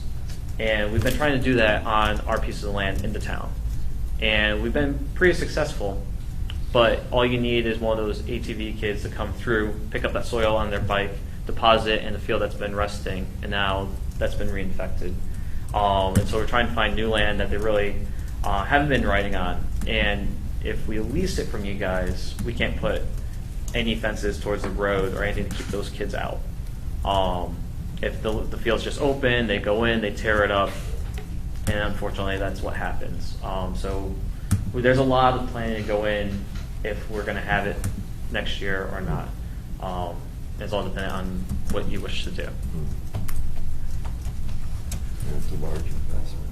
So I think we need to find out, number one, we need to find out, how restrictive they're thinking. Two, we need to find out if we're landlocking another piece of town-owned land by selling this. And three, I think we should just have Michael, talk to the other administrators and groups in town and get their feedback on this property. And then hopefully have everything for the next meeting. You're gonna have to get 2 appraisals. What? You should get appraisals, like Right. I said. Right, I was told. At least one. Okay, so for purposes for tonight, I will withdraw my motion just because we don't have enough information right now. And then we can always come back to that after we gather our information. So I am going to withdraw my motion. I guess I'll withdraw my second. Okay, but I would like to make a motion for what Al just said and instruct the town manager to obtain 2 appraisals, meet with. Have the town attorney have a conversation with the different CESCOs on what, let's define Their need. restrictiveness. But hold on, don't we have to be more transparent than that? Because wasn't Rose, your first statement that if we were to go put it out, we'd have to put it out to bid? So if we make it to the restrictions of one buyer, then nobody else is. I'm just talking from a transparent standpoint. We have to be. That's Benny's job. Well, that's what I would hope he I'm on it. Yeah. Well, we can get the information, and then when we make our actual motion, Right. we can decide how restrictive we want it I'm to sure be, they're but well it's- aware that if I mean, there's more than one there's farmer. more than one farmer that. That- so- And Alex, the last guy that came before us, wanted to buy a piece of land. When it went to auction, his neighbors bought it. They outbid him, you know, so. There's nothing more, it's difficult to be around than a bunch of farmers arguing over land. You know, and that's what you're going to get at the auction, you know, people who are looking at it and saying, you know, hey, let me take a shot. So I wouldn't go into this with any type of narrative or mindset that we're doing anything for the purposes of anyone. Right. It's You know, just to what get- we're doing is we're evaluating whether or not this land, whether or not it makes sense to sell the land. And if the answer to that question is yes, then it's at what value? And that answer is driven by a number of things. Are you selling it subject to restrictions? If so, what do those restrictions do by way of impacting the value? And that's what you would rely on the appraisal. The appraisal. So, you know, you want to get an appraisal in the first instance for fair market value, but you're going to want to tell your appraiser what restrictions you're thinking about putting on, because that's going to affect valuation. Well, 181 and up straight Land value. land value, and then another You could do- second is a Based on the restrictions. Right, based on the restrictions. Right, because you could sell. development restriction. Right, you could sell without restrictions for the sake of a number for 300,000, and with restrictions, maybe it's worth 10 grand. I don't, you know, so then you could evaluate, or maybe the fair market value today has dropped, and so maybe it's only worth 150, and say, you know what, maybe we shouldn't sell this because we're going to take a loss. See, the fair market value on land to develop has definitely dropped more than farmland has. You know, farmland is short and in demand. So I think we may be surprised how little it's worth on an appraisal, looking at, you know. I mean, since 2005, building lots are less than half what they were in 2005. So, and believe me, I wish I could convince the town of Guilford to stop taxing me at the 2005 rate. Because you can't give them away. But, yeah, I mean, building lots are worth half what they were in 2005. Right, we just gotta be transparent, so Yeah. looking out after So I the think taxpayer. I mean, we might be that's our surprised job. how close the two values are. Okay, so the motion is to get two appraisals, Appraisals. the town manager meet with department heads and get feedback in regards to possible landlock or usage. The town attorney will meet with potential landowners to find out uses and restrictions on the land. And I think that's it. I'll second that. Or you would second it first. I'll second it. I mean, Any myself further personally, discussion? I would like to see it streamlined though, you know, so we can get this going. Right, so if we get So- all that information back, then Yeah, we can keep it moving forward. absolutely. Did you mention the other lots? Well, that's the land. Access? Yeah, that's talking to department heads to find out, to get input. Mike, that last piece that's up in that corner that Franny mentioned, Yeah, we'll have to get, I'll get the background on that, the history of the. because if not, we need some access to that property. An easement or Is it? something. Is it, you know, is it about- Oh, well, maybe in this conversation or this due diligence that we're gonna do, that maybe, in the conversation, that maybe when we find out what the, I don't know anything about it, so maybe it's something that comes as part of the package, or maybe Well, we just gotta have a strategy to deal with it. That's what I was Right. gonna ask, if the town owns that, how much of it, you know, is it an acre, 5 Right. acres? Right. Yeah, I don't Is know. it, what type of farm is it? All right, thank you. Thank you. Well, it's not landlocked, because it is. Yeah, motion is Motion's on the floor. and Second. Anthony- Yeah, Anthony seconded. Roll call? Mayor Duty. Yes. Deputy Mayor Angeloni. Yes. Counselor Candelora. Yes. Counselor Diamond. Yes. Counselor Rose. Yes. Counselor Viglione. Yes. Counselor Zampano. Yes. All right, 13, update from Blight Committee and request to set up a public hearing date. Okay, so the Blight Committee has discussed blight along with property maintenance matters, focusing on defining blighted properties, buildings and structures, lawns and landscaping, waste and garbage, driveways, parking areas, parking lots, paying particular attention to the council's interest in residential refuse and recycling containers. The committee feels that they will have this all put together and ready to go after their meeting on the 19th of September. Therefore, I'm asking if it's possible to have a public hearing on this in October, one of the meetings in October. Public Are we going to see it first? Yeah, well, I would hope that you'd have it. So it seems to me to have to be the second meeting in October. Well, because our next meeting Right. in September is September 17th. Right, I just realized that's before that meeting. Right, so I just don't know what the timeline is for publishing and public hearings. Like, if we don't get it to the meeting in October, the first meeting in October, Right. what's the earliest you can set? I think Possible to do the second meeting? in it's October. possible, yeah, we could still hit the second. I'll take a look at the dates and timelines for that. So our first meeting in October is October 1st, and then the next one is the 15th. And the 15th is the last meeting before the election. I don't see that happening.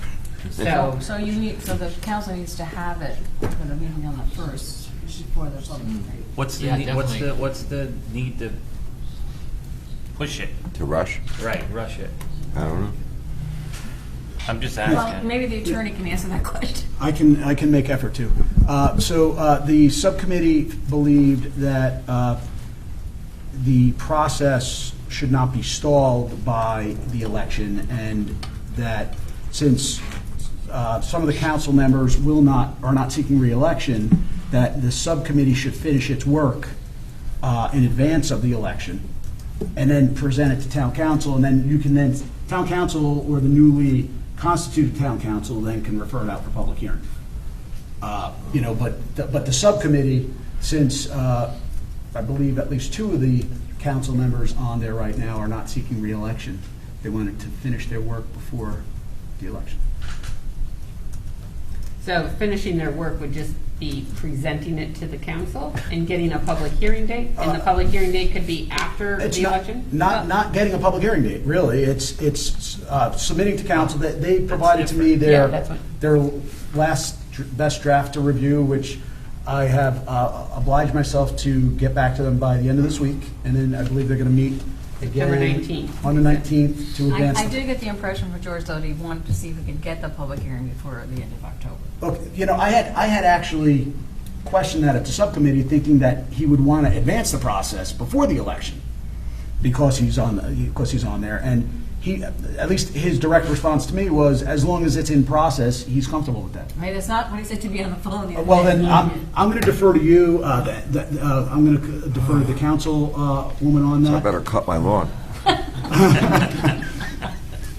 because he may have changed his position, but from a process standpoint, it should be ready to come to this body October 1st, at our October 1st meeting. following their That's September 19th. basically what he said. It would be ready for the October 1st meeting and Right. hopefully have Who a said? public hearing. George. Oh, George. But And then, he told me that Al and Attorney Marino would be in favor of that. We are. but what's the notice deadlines and everything? Like, if we get it for the October 1st meeting, Yeah. can we set a public hearing for October 15th? It's tight, but I think it's possible. And I Okay. have to defer to Lisa on that, but I think we can get that. I mean, if that happens to be once we get it on October 1st and we decide. Unless we have to make changes or we see changes that we want made. Right, I just wanted to know, like, on October 1st, once we see it, if we still have time, if we wanted to get it for How many October days do you have to 15th, do we publish? have enough time? If we don't, then we We'll don't. tell them it's a real wish list, but Okay. we'll try. Okay. I mean, will- time- Yeah, the Perfect. only reason why I brought it up is We went to usually when you bulk rush trash pickup something, you make once a year. mistakes. And, it just got to be careful. That's all. Really, Yeah. messenger. No, I know. Yeah. I'm not. And Tom, don't forget, we went to one a year for bulk trash pickup, so the time, everything's perfect. There might be a lot of changes in Yeah. blight ordinance that Right. people see. So, especially if you get a public hearing, Yeah, it's not going to pass probably right off the bat. right. Right. Well, didn't we just get a letter from someone? They were so happy, like, Yeah, I don't know. zoning officer Somebody handled posted it, Yes, that was, we're going to see that. right? Yeah, you did. See? Little sugar goes a long way. All right, moving on. Next is award of RFP 9, 2018-2019 North Branford High School feasibility study. Okay, we had 4 of the people who bid, 4 of the companies who bid on doing the feasibility study. The committee spent about 3 or 4 hours, about 2 weeks ago, having presentations from the 4 different bidders. The one that people, for the most part, felt was the strongest and would do the best job was QA&M.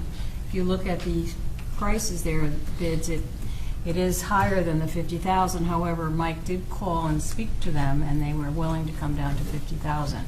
I know that in terms of the Board of Ed and the Board of Ed members and the superintendent, they were very much in favor of QA&M. I would also say that I feel that they, having been in education a long time, I think they have the best handle on education and what you need to do with a high school, whether you're going to renovate as new or a new facility, what you need in a 21st century high school. So I would say for the most part, the committee is in favor of going with QA&M with the understanding that they said they would come down to the 50,000, which was in the budget. It was a sealed bid? Pardon me? Was it a sealed bid, or? Yeah, and then we picked 4 to interview, and they all came, the whole group of them came, and each one of them made a PowerPoint presentation to the committee. So I would make the recommendation, I would like to make a motion that we... All right. Oh, sorry. No, I just had a question, I guess. I mean, I haven't been about since around zero. But, so, these obviously, all 4 were pretty good companies, I imagine, to go with. So I guess my question would be, why would we go with the highest bidder? Are they that much better, or like that? I guess I don't understand. I think many people on the committee felt that they had the best handle on the project. They had the best understanding of a 21st century high school. I reviewed again their proposal. I felt they were the ones that were going to speak to all different staff. They weren't going to just talk to a few people. They were going to really include everybody in their discussions. They would do a lot of research before they actually came out with their report. I personally felt they had the strongest understanding of the project and what should be done, and they've had experience doing that. Not that the others haven't as well. The other thing in sitting through the interviews is I felt they had a better handle on the educating of the public and the steps that they would take, holding meetings with the public, explaining the whole process. Actually, the state, the Office of School Construction and Grant, OSCGR, I think is the acronym. What I found out that night was that they have revamped and they've really changed the way they look at school building projects now. And you can't just say you're going to renovate as new, like this is your option. You have to prove to them that that is cheaper than building new. And so they have a handle, have more of an input right from the get-go. And if it's, let's say you want to do renovate as new, you get the cost to just renovate as new, or build new, and you have all of those costs, they will tell you, if you go with renovate as new, you will only get X number of percent, and it's a very low percent. It's much lower than if you built new, the costs that are covered by it.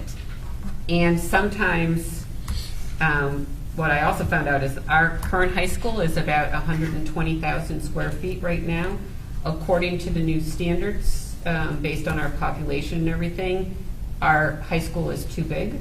And we would qualify for a building in the 93 to 95,000 square foot area.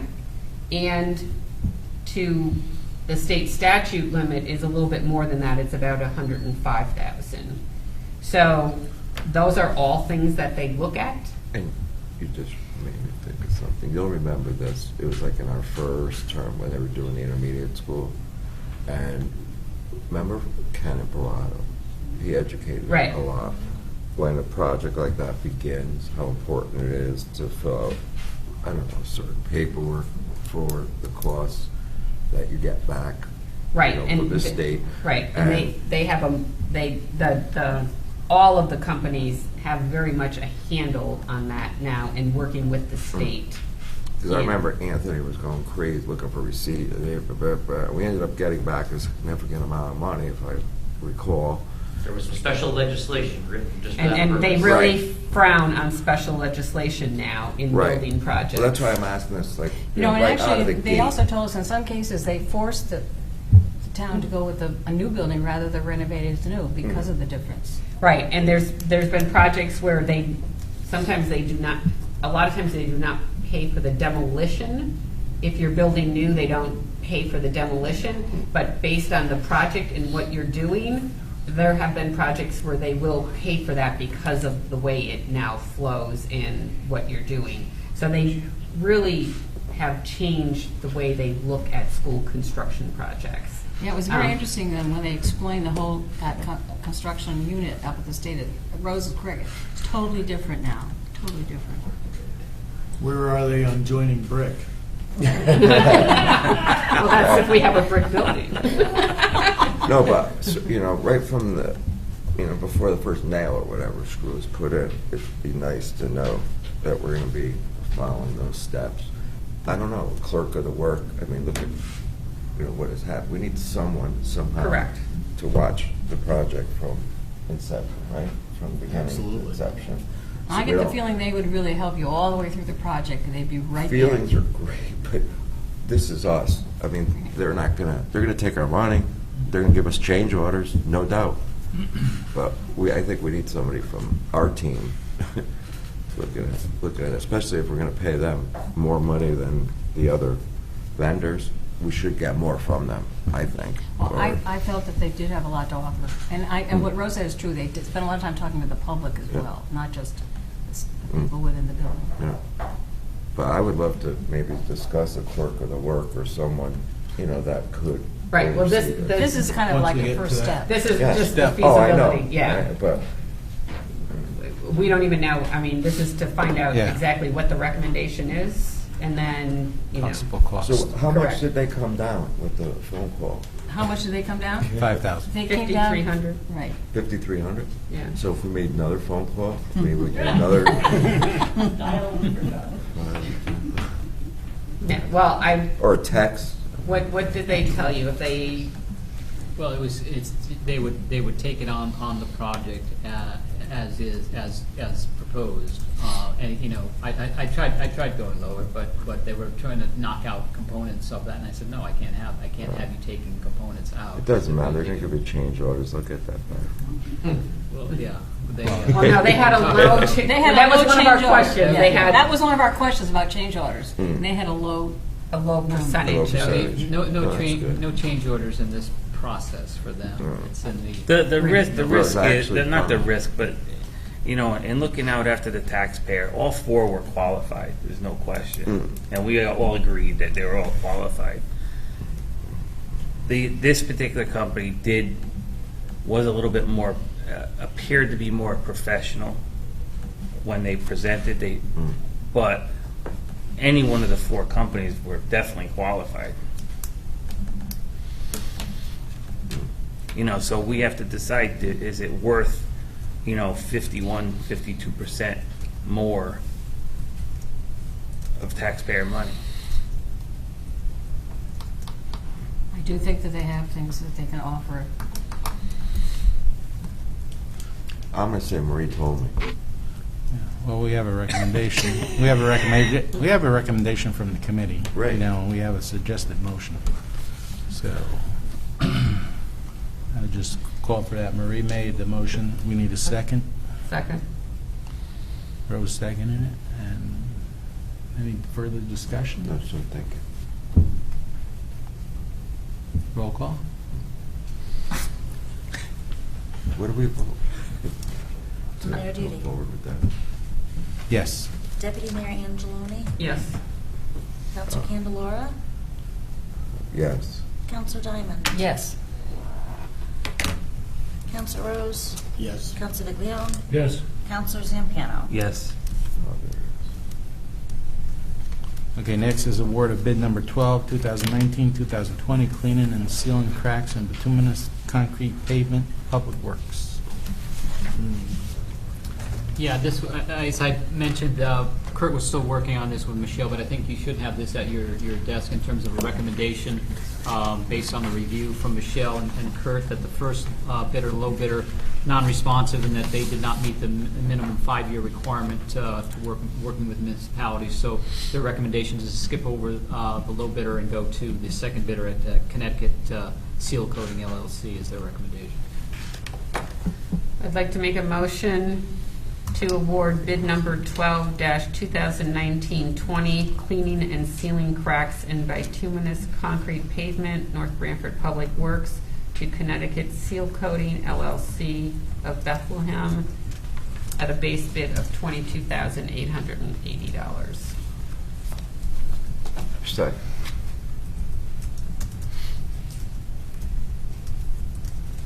Discussion?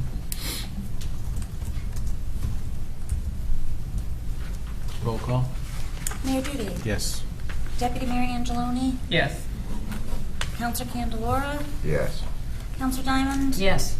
Counselor Rose. Yes. Counselor Viglione. Yes. Counselor Zampano. Yes.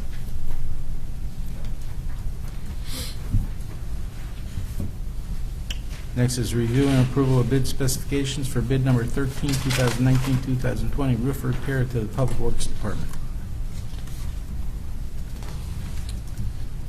Okay. So Franny, have you, It's the same bid as before, the other two buildings.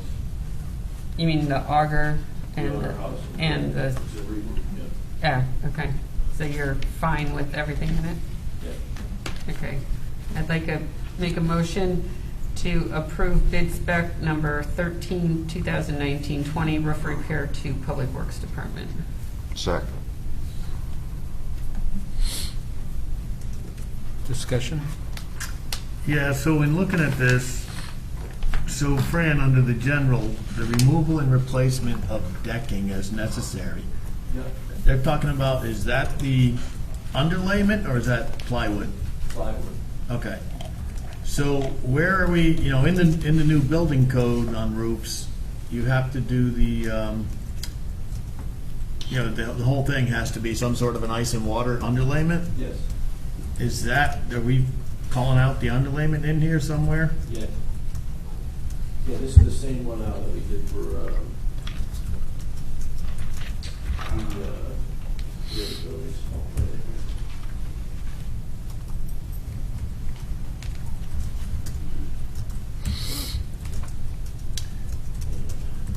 So somewhere it says we're working, 'cause I don't see the underlayment called out, but it says somewhere here that we're meeting the, You're talking about the plywood or the ice and water. the ice and water?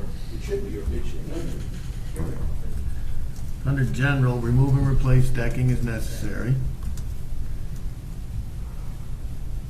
Then fascia board, furnish and install. I remember in the other contracts, remember First install there was a brick. misspelling in there, so we always, and it First had the ice and install snow flash. thing. Ice and water. Does yeah. that project condition C, Al cover it? All See, same local folder to codes? all. No, I thought it was right here, ice and water, rolls, splash, ice and water. Yes, C. Oh, no. That was good. It's in the materials, Al, but I don't see it. Anything used.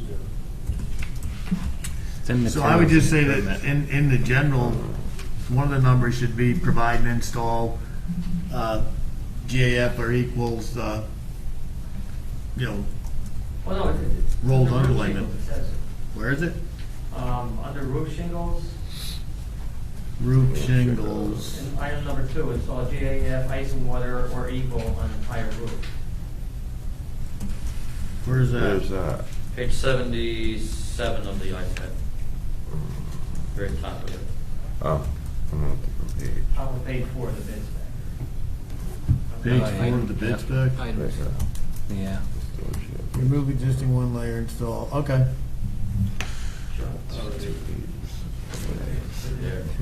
But that's not, so it's not in the general, Right, it's way over here. but you gotta read the whole contract. Yeah. Okay. Randy knew it was there. No, I did, 'cause I remember putting it on the last one, that's why I couldn't find it. All right.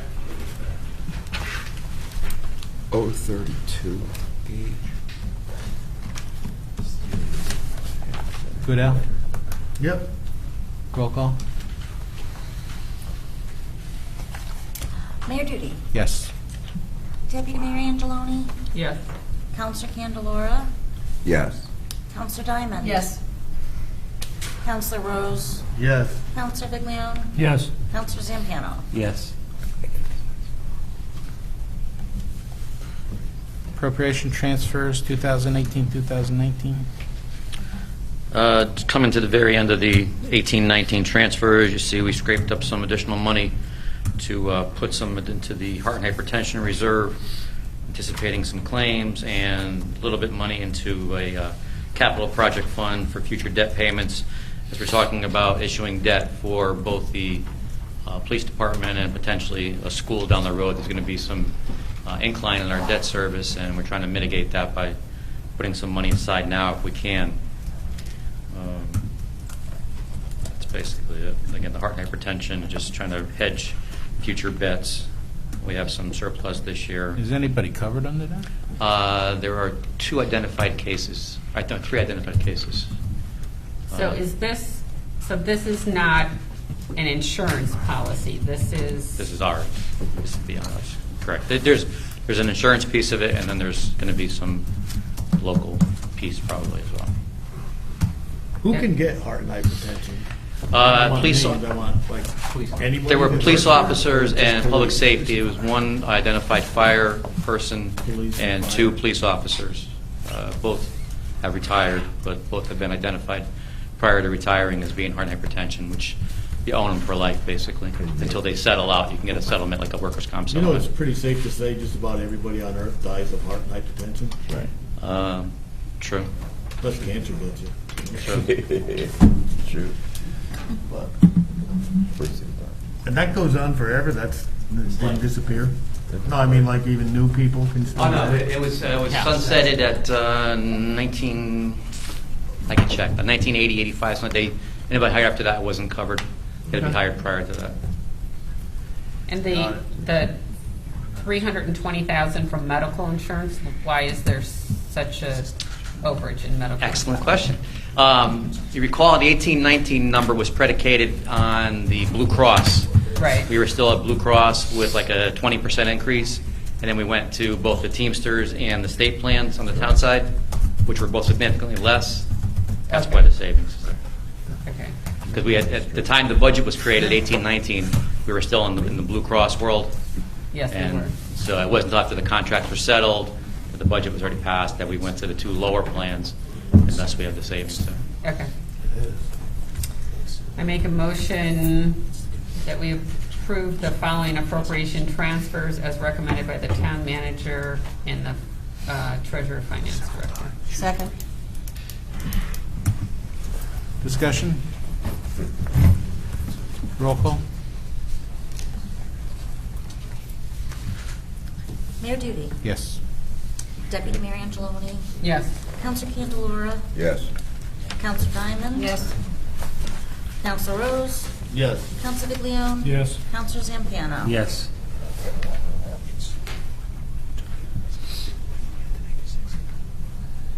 Okay.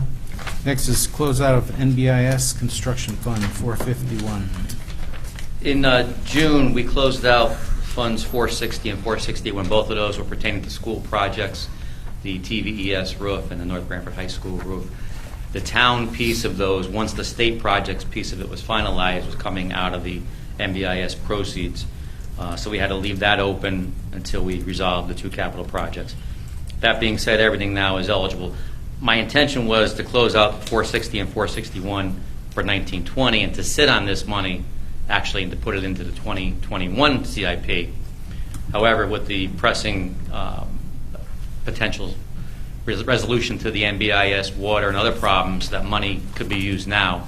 So we're going to close out Fund 451 and move the roughly $317,000 that remains there. To go back to why there's so much money there also, Councilor Candelora brought it up earlier. If you recall, when the school was built, it was built in excess of the state standards that they allowed per square footage. And our state reimbursement was, say, here. So we bonded this much to make up the difference. Well, we had some special legislation written by Representative Candelora who got them to buy into our space requirements, and thus we had that surplus of bonded money that we bonded based on what they originally told us, and that money's been used for a multitude of things over the years, and this is the final piece of it. So it remains at NBIS because that's where it's actually started from, so it's kind of a full circle of life, so it makes sense to use it for the NBIS water project that Mike's talking about. The one question I have on that project is, if you look at the first proposal that was given, it talked about window flashing. That seems to have vanished from this latest thing. It's strictly on the brick and the weeping and everything else. We don't want to lose sight of the window flashing issue, so we make sure we incorporate that when we talk about the Good catch. putting that project, once and for all to bed.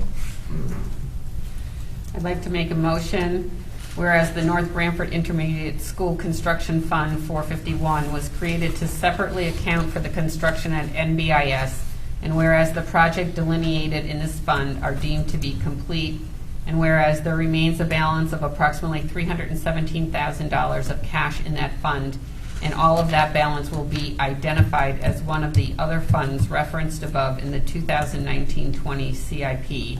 Now therefore, be it hereby resolved that the North Branford Town Council directs the Treasurer Finance Director to reappropriate the entire balance of Fund 451 to the 2019-20 Capital Improvements Plan, Fund 468, and Fund 451 be closed. Second. Discussion?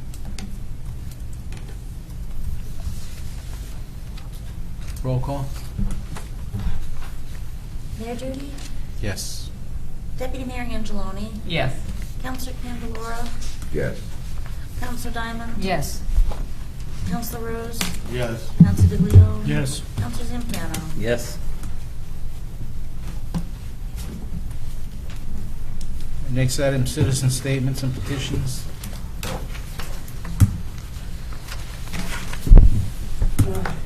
The Potter, Northford. I've got a few things. First of all, we formed an agricultural commission years ago, and we had a lot of good people, as Mike knows, and then I retired and I stepped down.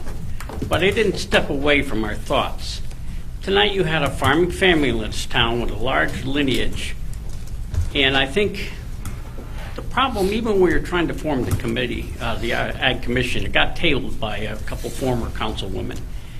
And that's almost like the kiss of death, anything. It took a real big issue to get it back on the table, and we eventually got it passed, and we had. But I stepped down for personal reasons because I retired and I wanted to live some kind of normal life. That hasn't happened yet, but that's another story. But you had two gentlemen who are willing to work sun up to sundown to keep the lineage of this town, an agricultural town, alive. Don't table this. Work with them. I'm sure when you have a good meeting, face-to-face with good people, you always come out with good answers. Not everybody leaves happy, but everybody leaves informed. And I'd like to see that effort extended to these guys. They're young. Cliff, I want to interrupt you. Okay. We didn't table it. Oh, I know, yeah, you're willing. If we had tabled it, we wouldn't have talked about it or did anything. And Well, that's it, and I we got hate- him to talk to him and talk But to I want to Mike see like it and kept bring it going. back to us. I want to see it stay alive. We got an election coming, and so I want to see it stay alive for Because for Cliff, nothing if else. we put it out to bid tonight, Well, I know it'll be a a mess. developer will buy it. Exactly. And you know what? And since they were up here, guess what? I found that we've got, that piece is going to be over 20 what? There's two adjacent There's parcels. two adjacent parcels. They're landlocked. For an additional If we 12 sell acres. it, Yeah. there's an additional 12 acres. So we really have to look at 28 acres. Right. All right, and that happened because we Of our looked at it. Right.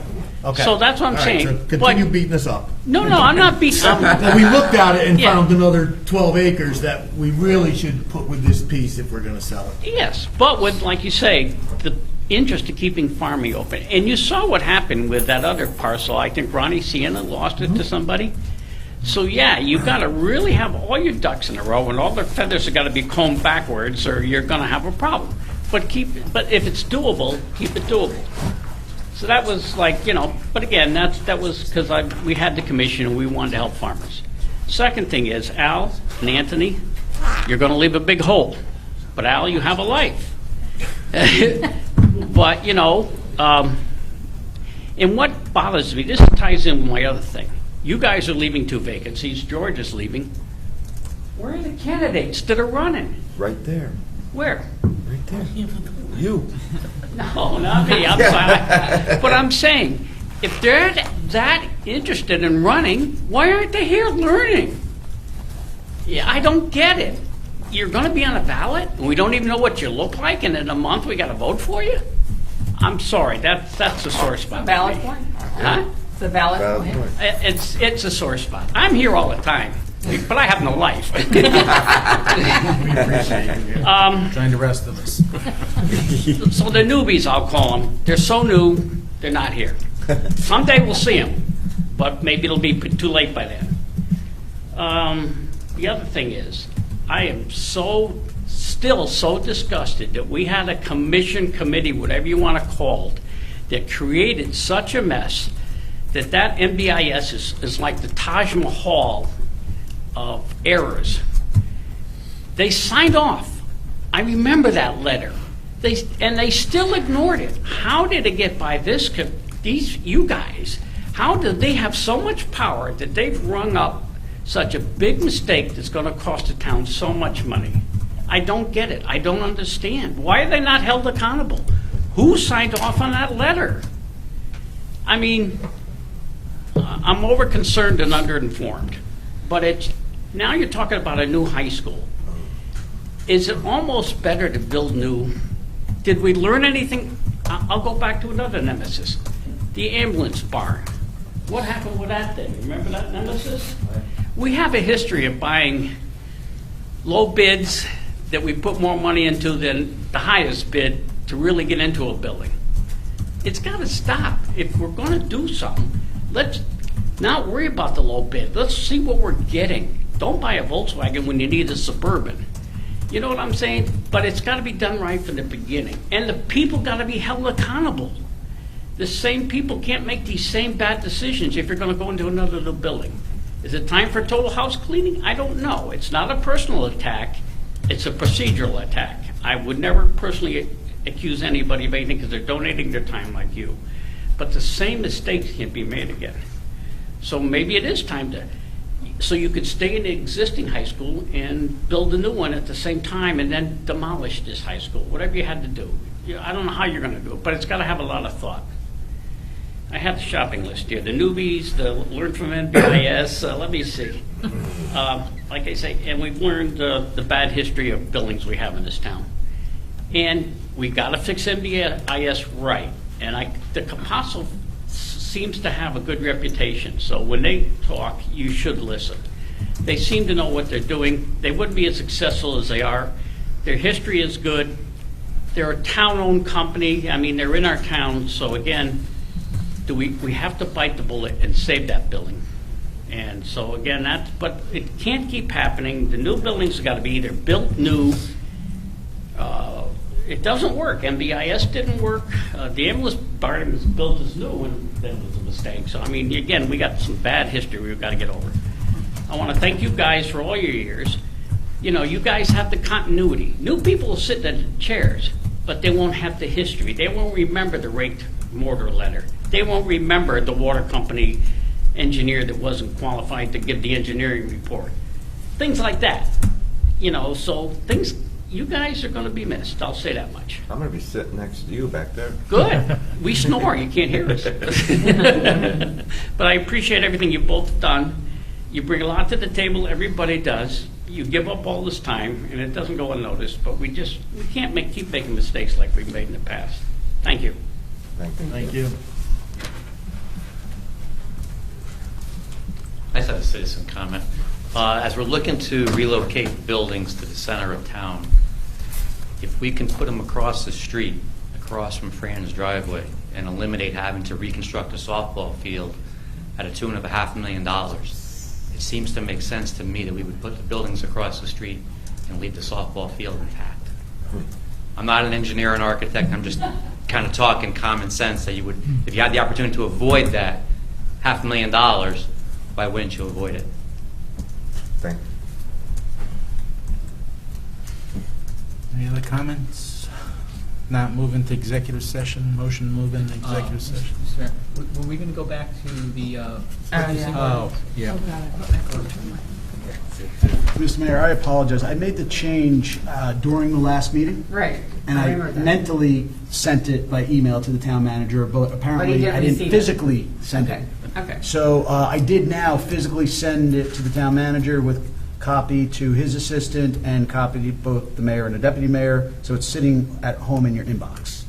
But the change that was requested by Councilman Fornan was made, and that was to section 84-10. Right. And that was specifically to allow, to provide the town council with discretion when in the town council's sole determination, it decides public bidding is appropriate. Right, So so it doesn't that- eliminate it totally. As We opposed to have- eliminating. right. So the language that was added, I'll just simply read it. It's all purchases of component parts required to repair or rehabilitate existing equipment or mechanicals. I'm sorry, I'm going to fix that typo right now. Mechanical systems in current use by the town shall not be subject to the competitive bidding process, and that's where the sentence ended. What we added is, comma, unless the town council determines, comma, in its sole discretion, comma, that is in the best interest of the town for such purchase to be based on competitive bids, period. So that fragment was added to give you the discretion to continue with competitive bids. Okay. All right, since we have that, do you want to schedule a public hearing? Yeah, so we have a public hearing at the October 15th meeting on the sewer, correct? Is that when that is? September. Or, oh, it's the next meeting, it's September Yeah, 17th. sewer, yep, September, so this one could go to the October 1st. Right, and I looked at the charter for purposes of the last conversation, and you have to publish notice of the public hearing 10 days in advance in a newspaper having general circulation. It's much more, it's preferred to Economical. use the local Right. paper rather than New Haven Register. Right. So I don't know what their timing is, so I'd have to defer to the town manager on that. But then you could have your public hearing. Okay, so we would have time Yeah, to we should do it have. for October 1st. October To 1st. get it into an issue of the Totucket Times. Whereas we go back to the blight, I think with that strict timeline of trying to get an October 1st before the council, and if it's all ready, it would have to be almost be a publication, I think I would check, but it might force us into the New Haven Register, which I think would be Right. really expensive. So It'll we'll put it just- back to the second meeting in October. Well, no, that's what he's saying, Yeah. is that the blight That would be one the second. Okay. wouldn't make it because it's in every 2 weeks and your articles have to be in by the Friday before, and we would miss it at our council meeting. Right. In there. But we could We'll work on schedule it. it so that it's as Close. close as possible. If it goes into the next one, at least the ball is still rolling It is. with it. And I think that was the That was- intent of Councilor Miller. I think the councilman did not want it to die on the vine.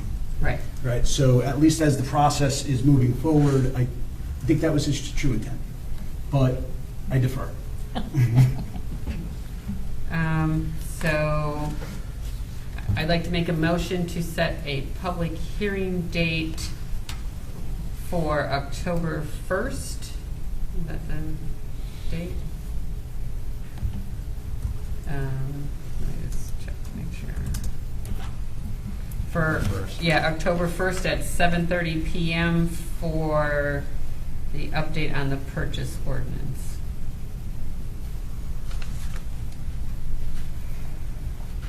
Second? Oh, second. Discussion? Roll call. Mayor Duty. Yes. Deputy Mayor Angeloni. Yes. Counselor Candelora. Yes. Counselor Diamond. Yes.